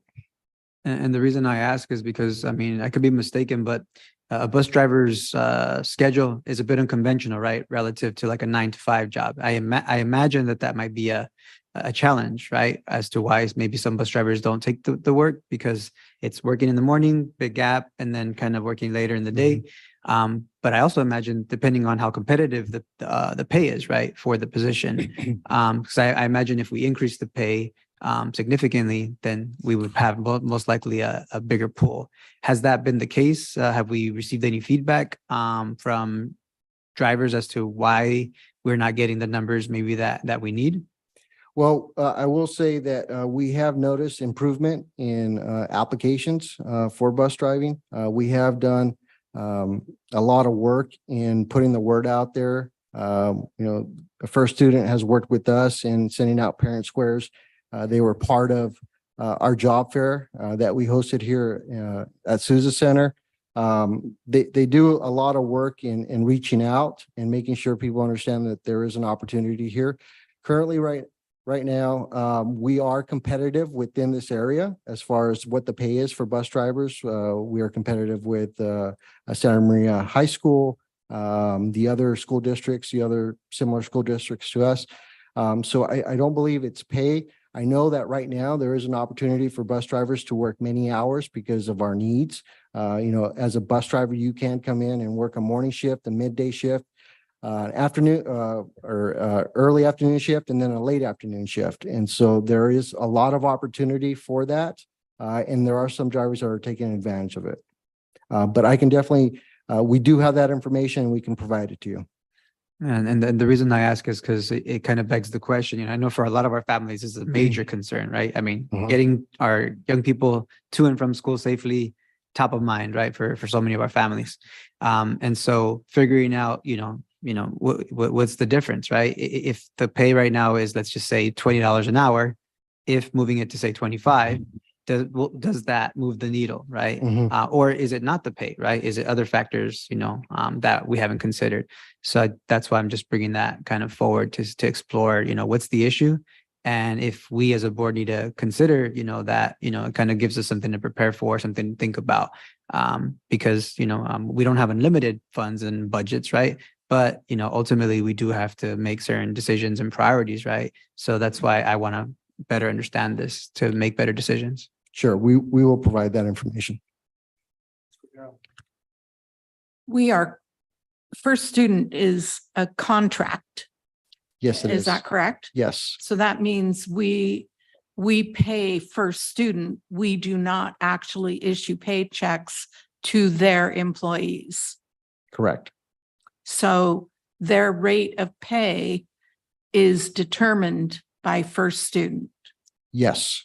Thank you. So, Mr. Cavazos, where are we? How many drivers do we still need to fulfill being appropriately staffed? Where are we in that?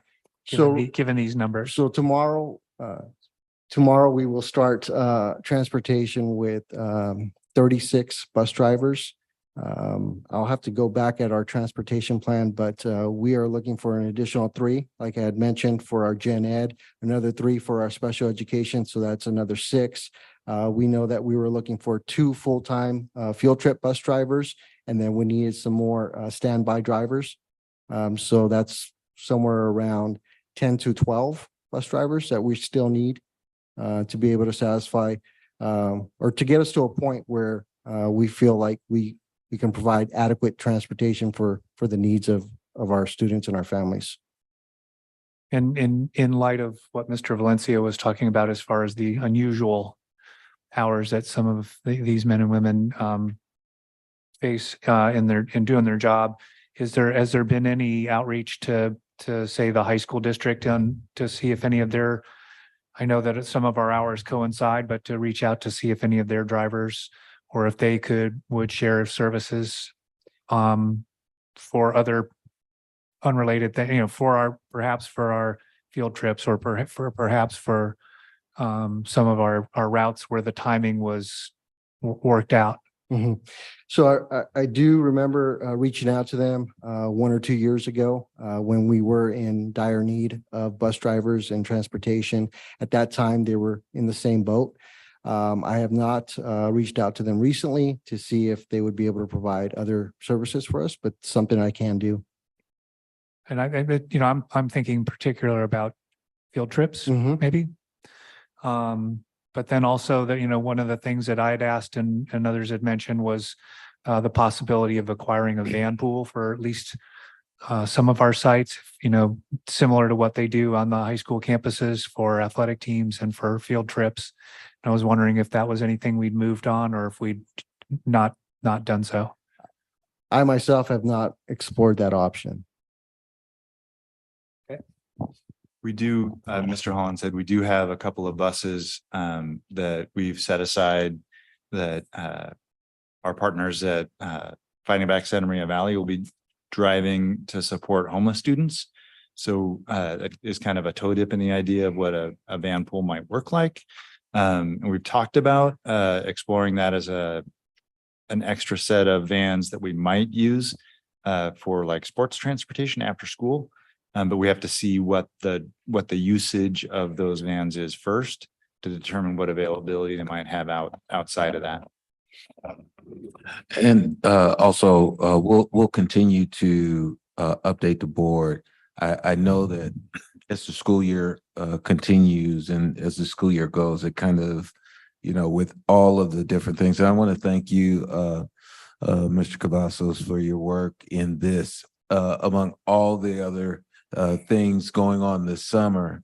But it's important for us to continue to make those contacts and to think outside the box in regards to how do we increase the transportation where it is to a place where we want it to be. I'm very happy that it's definitely not going in the wrong direction as when I first came on board. So we're actually getting positive results in where we're going, but we definitely can really add to, think about some things that can help out first student in recruitment in certain ways. And so we'll definitely do that and provide an update to the board in the next few months. Thank you. And the reason I mentioned the van pool, and just with respect, Matt, sometimes the toe dip and seeing what utilization would be like, I think is a little bit the opposite. We should go the opposite direction and provide the means to do what people need to do and want to do, and they'll probably meet or exceed our expectations. So I understand being conservative fiscally in that standpoint. There's maintenance and all kinds of other things to consider. But I would encourage us to continue to push that envelope a little bit, to look into those things.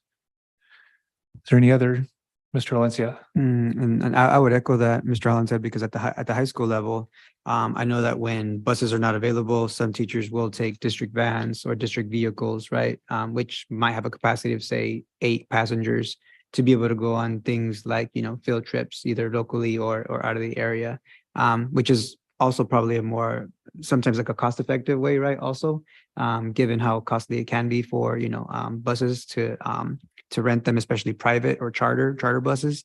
So I would definitely agree with Mr. Holland said on that as something for us to explore, given that we're continuing to see these transportation challenges.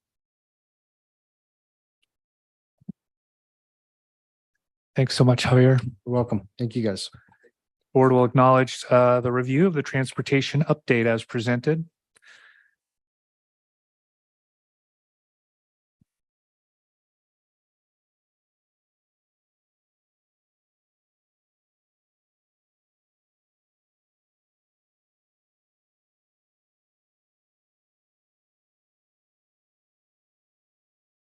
I don't see any new business listed. We can move on to board superintendent reports. Mr. Lara. All I got is, I was able to sneak into the leadership symposium the other week for a quick 15 minutes as I was out running around, and caught the tail end of Dr. McDuffie's speech. Was awesome. I wish I could have been there for the whole entirety, but getting to meet Mrs. Grossi, the new principal for Adam, and talking to other admins, and the excitement and enthusiasm, that was in the room was pretty awesome. And I think that we're going to be here for a great school year. That's all I've got.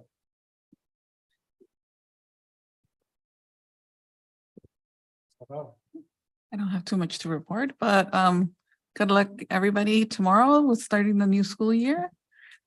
Teachers, students, and staff. Yes. Oh, and welcome to Ms. Maju. And I'll get your last name.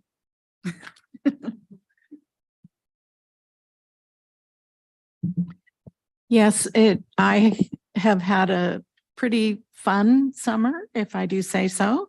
I took advantage of the opportunities to visit all of our summer school sites and get into a few classrooms and see some of the activities and things that were going on. The symposium for administrators and managers in our district a week ago Monday was extremely exciting, and tonight I am very proudly wearing the t-shirts that shows our focus for the year, that service is an act of love. And this resonates with me, especially as you all know, I have worked and been involved in this district for more than 50 years, and I think I embody that statement. I love our district, and service to it has been a privilege and an honor. And for that to be part of our core beliefs is very meaningful to me. It takes the work of every single person in our schools, in the district office, in the warehouse, in our cafeterias, to make us function. And over the years, like most things have been really good, and we've had really hard times. And I just feel a great sense of excitement about the impending possibilities, I guess, would be a way of putting it. COVID kind of threw us all into a bit of a tizzy, certainly not anything in any of our venues of experience. it rattled us to our very core. And I think we were deliberate and thoughtful in how we made decisions then. And as we are moving past that, and looking toward the future in terms of our facility master planning, having a strategic plan, rewriting our core beliefs and those kinds of things, it ignites a spark of hope and reward for the diligence that we've had in getting through everything, whether you're a new employee or an older, seasoned employee. So it was exciting. This was the second year that our district has had a new teacher week. And I took advantage of the opportunity to get into a number of the sessions they had for new teachers and, to feel the, initially, the apprehension and, terror of, this is really going to happen, to toward the end of the week, that feeling of, okay, this has really been great. And now I feel like, I can go get them and it's going to be a great deal of energy. So it's exciting to me for us to be beginning a new school year. A lot of very, very positive things happening. And I know maintenance has been working on various sites. We've worked diligently to recruit new teachers. Everyone is working hard to do their best. So kudos to everyone who have put the time and effort into improving and moving ahead in our goal of making our district a place where students will thrive. So it's welcome to our students and families. I hope everyone feels that excitement. I think because I have kept in touch through visits and people that I know, I think I still have a good understanding of what the challenges are in the classroom. The new math program, I sat in on a half a day of that training, and it, from when I started to what is happening now is like a continent or some great distance between.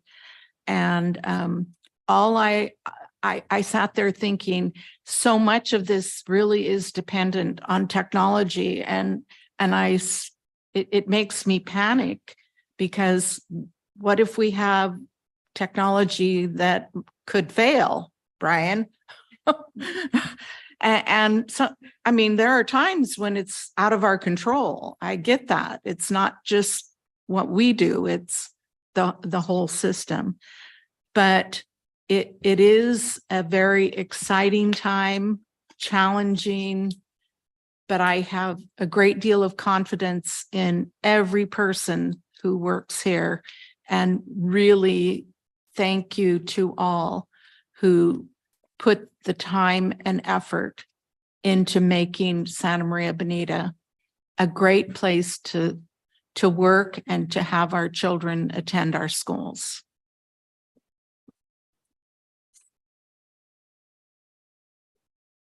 Good evening, everyone. I want to wish all of our staff a wonderful first day of school tomorrow. I want to thank all of our staff for helping our schools be ready for our students, our maintenance staff, our cafeteria staff, our educators, all of our support staff, all of our administrators.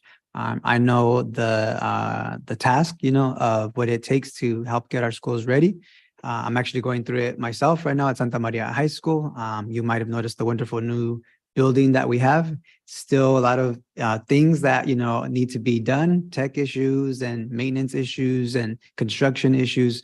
So definitely having that adaptability is going to be really key for us to be able to continue to thrive in our roles. So I want to thank and wish all of our staff a wonderful day. For me, I still get the jitters in a sense, you know, that first day of school. It's like, who are these wonderful young people that are about to be in front of me?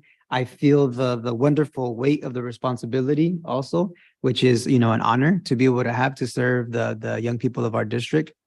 So I can't wait to see our Bonita students as Santa Maria High School students, both those that are already there and those that will be joining us for the first time. I also had the pleasure today of attending the Santa Maria Joint Union High School District's professional development for all staff. We're currently working with consultants by the name of Orinda. And some of the data that they shared with us today, I think is really important for all of us to keep in mind. They shared with us some of our local data around A through G completion rates. So how many of our students are eligible to apply to a four-year university while they're in high school, and then how many of them actually get accepted. And so with your help, all the folks here on the podium or the dais, I would like us to, with your help, to illustrate what percentage of our students here locally are eligible to apply to a four-year university on average here in our area. So if you will entertain me for just a moment and just please stand, those folks that are right here in the podium area, all 10 of us approximately, if you're able to, please stand. Audience folks, remain seated, you're good. And so take a moment so if you would, just to illustrate. So yes, please, out of all of us, approximately 9 or 10 that are here on the podium, guess how many of us would have to sit down to represent the percentage of our students here locally that are eligible to apply to a four-year university.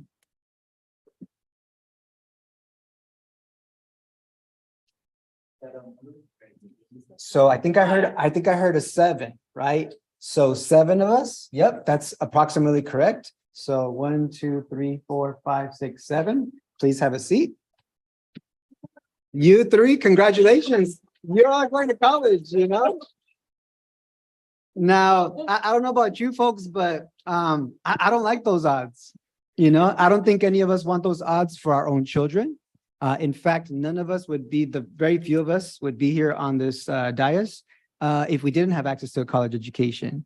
And I know plenty of people in my family and in my friends that are brilliant and that do not have that degree, you know, that I have the privilege to have, that access that I've had, thanks to wonderful programs like Avid and things like I mentioned that I was lucky enough to participate in. So I think for me, that's part of when I mentioned that weight of that responsibility that I feel, my hope is that all of us come in tomorrow with that spirit, right? Of, do we want to be inadvertent barriers to our young people, or do we want to be opportunity providers? And I'm very confident that I'm in a place, right, where we're opportunity providers, right? And so, but the message of the folks that presented to us today was that sometimes, you know, we kind of get in our own way sometimes of being able to do so, right? If we don't do the ongoing learning, right, that it takes to support our students, then, you know, they will struggle. And we know that we have a tremendous impact on changing those outcomes. And in fact, the research supports it, right? When we as a staff are committed and we have high expectations with high support, right, which is essential, our young people will thrive.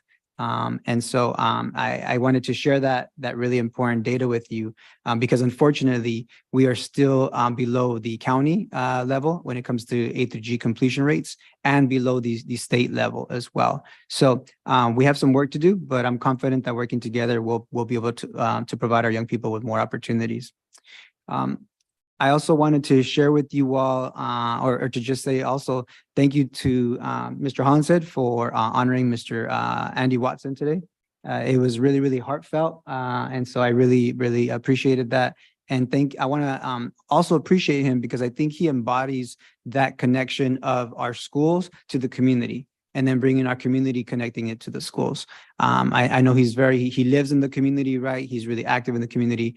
And so I think that, you know, he's definitely a model for what many of our of our educators can aspire to.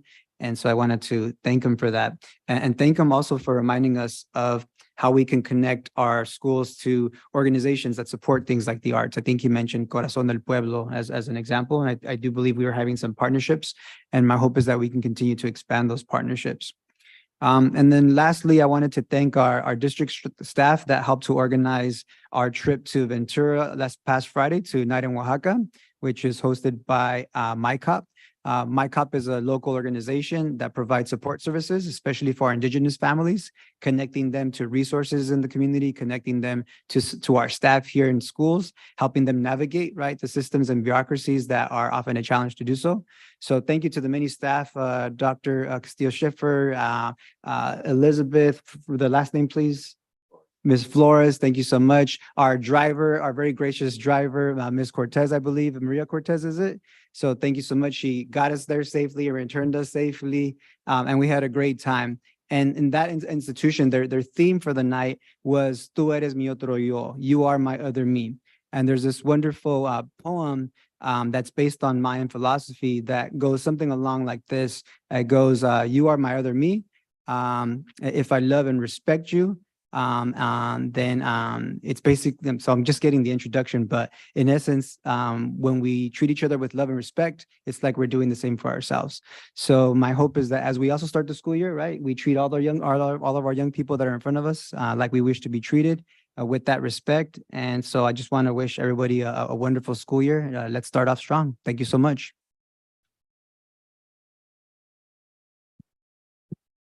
All right. Thank you for those thoughts, you guys. I would certainly echo my colleagues' thoughts without going on and repeating them. It is getting a little bit long and late. I did also attend the leadership symposium and was very moved not only by Dr. McDuffie's reading and portrayal of Dr. King's speech about the drum major, but also about the enthusiasm that everybody around me was pursuing all the different topics at our tables that we were being charged with.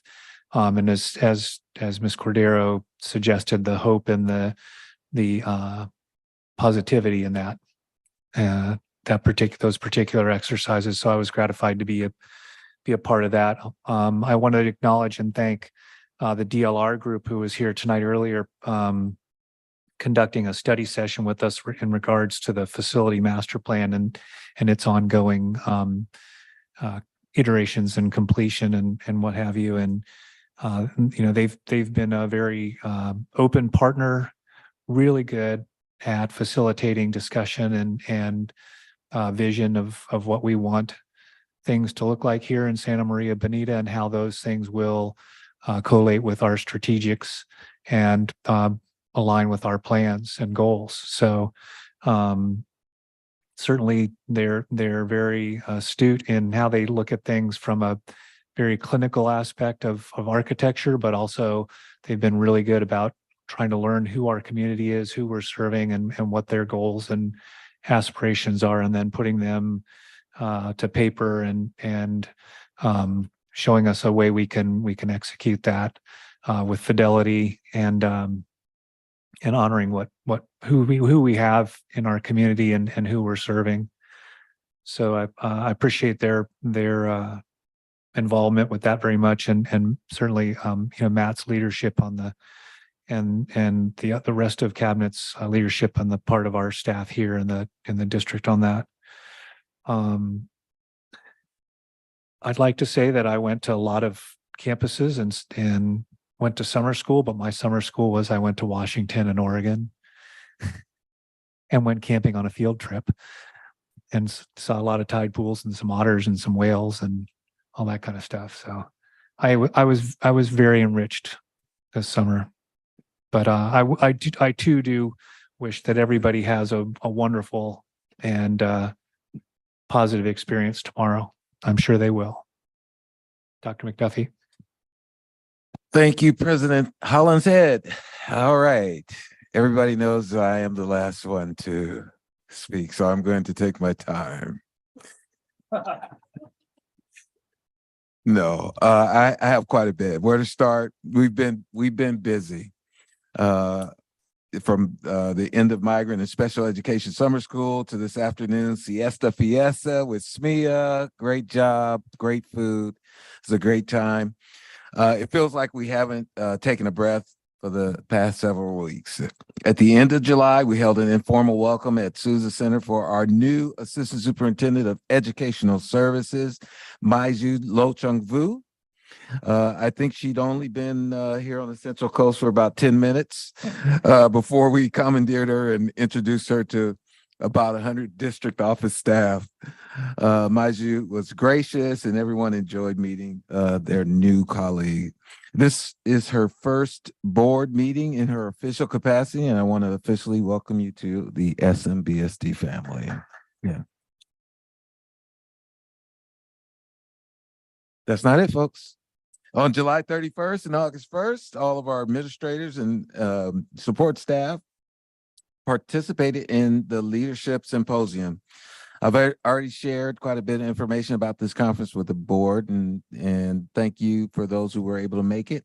But I'd like to say that it was a time of inspiration and celebration of the future work we have here at SMBSD. Our theme for the school year, my shirt is under here. Service is an act of love. It's one of our beliefs.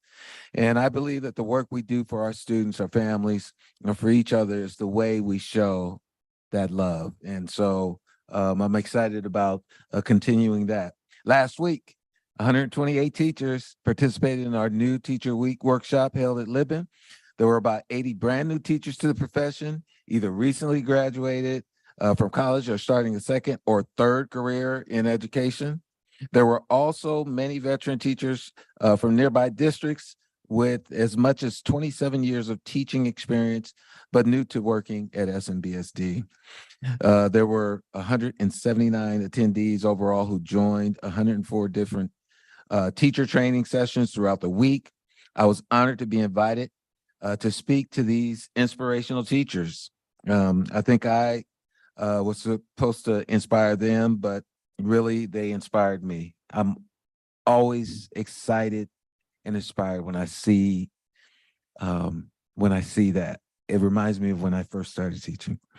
I'm so grateful that they chose Santa Maria Bonita School District, and I want to welcome them as well. Groups of students at our 4 junior high schools participated in web sessions over the summer. WEB stands for Where Everybody Belongs. Yes, the web work is part of the Boomerang Project and teaches service learning and character development for junior high transition programs through teacher training, student-to-student mentoring, school staff, and anti-bullying training. 8th grade students mentored incoming 7th grade students through team building and icebreaker activities to create inclusive and welcoming atmospheres at their schools. Yesterday, I told you it's long. It's like 5 pages. Yesterday was the Professional Learning Day for all teachers. And most of the sessions focused on our new math adoption, but there was also professional learning training for AVID, for VAPA, for PE, special education and counseling. I was at TK in the morning. It went over to Taylor as well.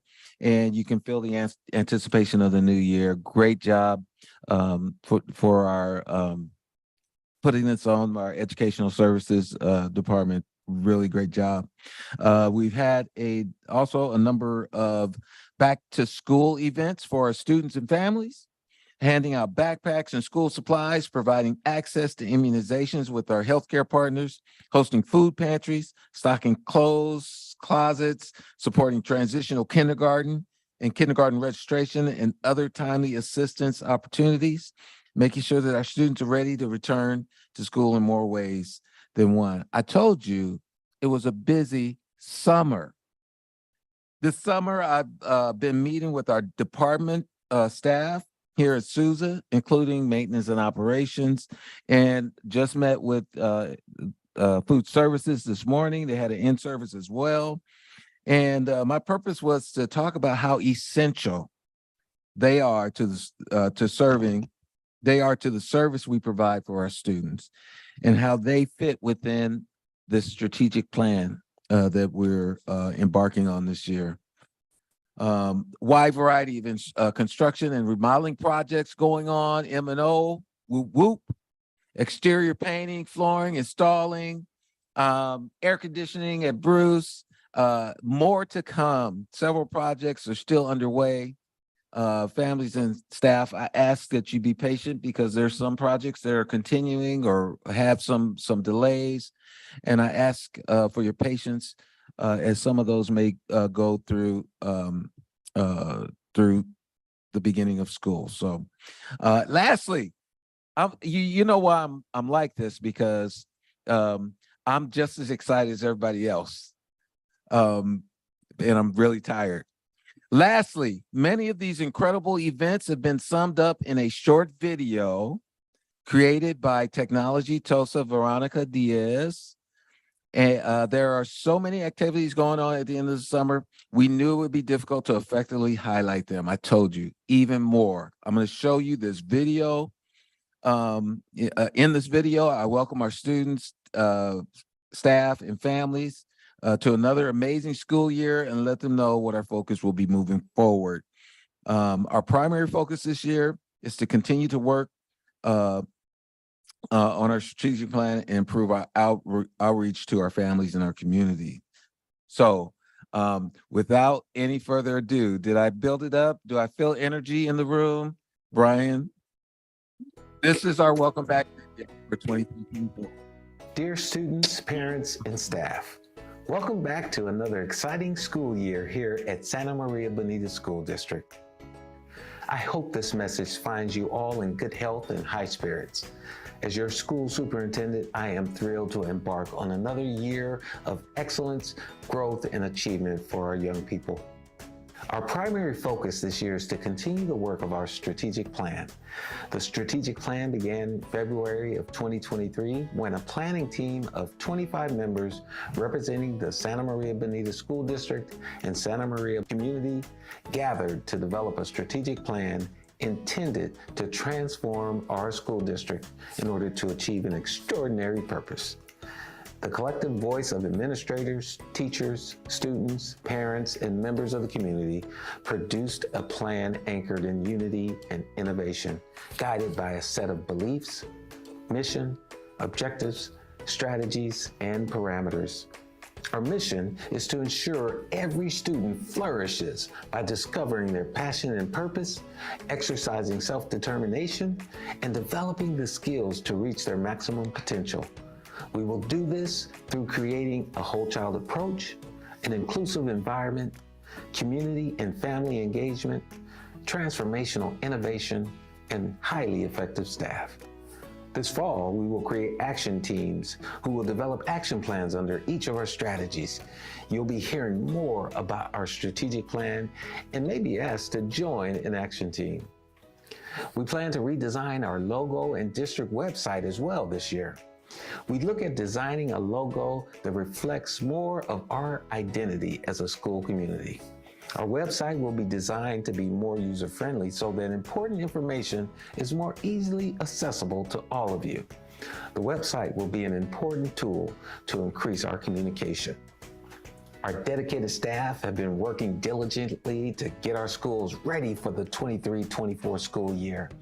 They have replaced old playground equipment in many of our schools and added air conditioning as well. Many of the playfields are getting an overhaul. Our dedicated teachers are back to develop innovative instructional practices, incorporating technology and personalized learning experiences that meet the needs of all of our students.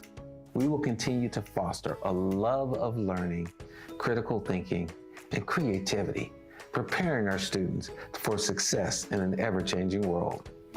Parents, your involvement and support are vital to the success of our students.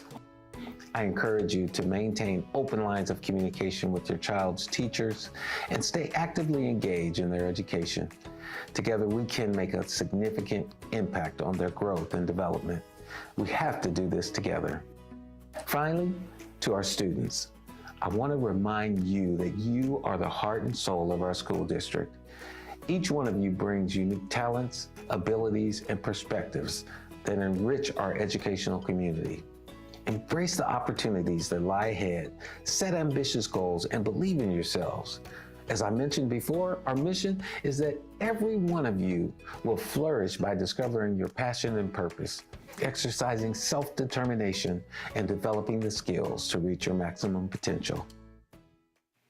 I'm Darren McDuffie, Superintendent of Santa Maria Bonita School District, and I am genuinely excited to witness the achievements and milestones that this school year will bring. Let us make this a year filled with outstanding accomplishments, cherished memories, and remarkable growth. Together, we will make a difference. Welcome back, and let's make it a fantastic school year.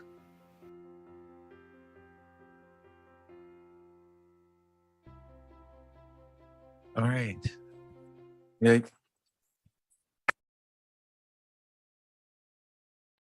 Maybe I should have just played that and kept my mouth shut during closed session. Anyway, thank you. I will be up early and out at schools, and I'm excited about this school year. Thank you, Board of Education. That's all I have. President Hollins said.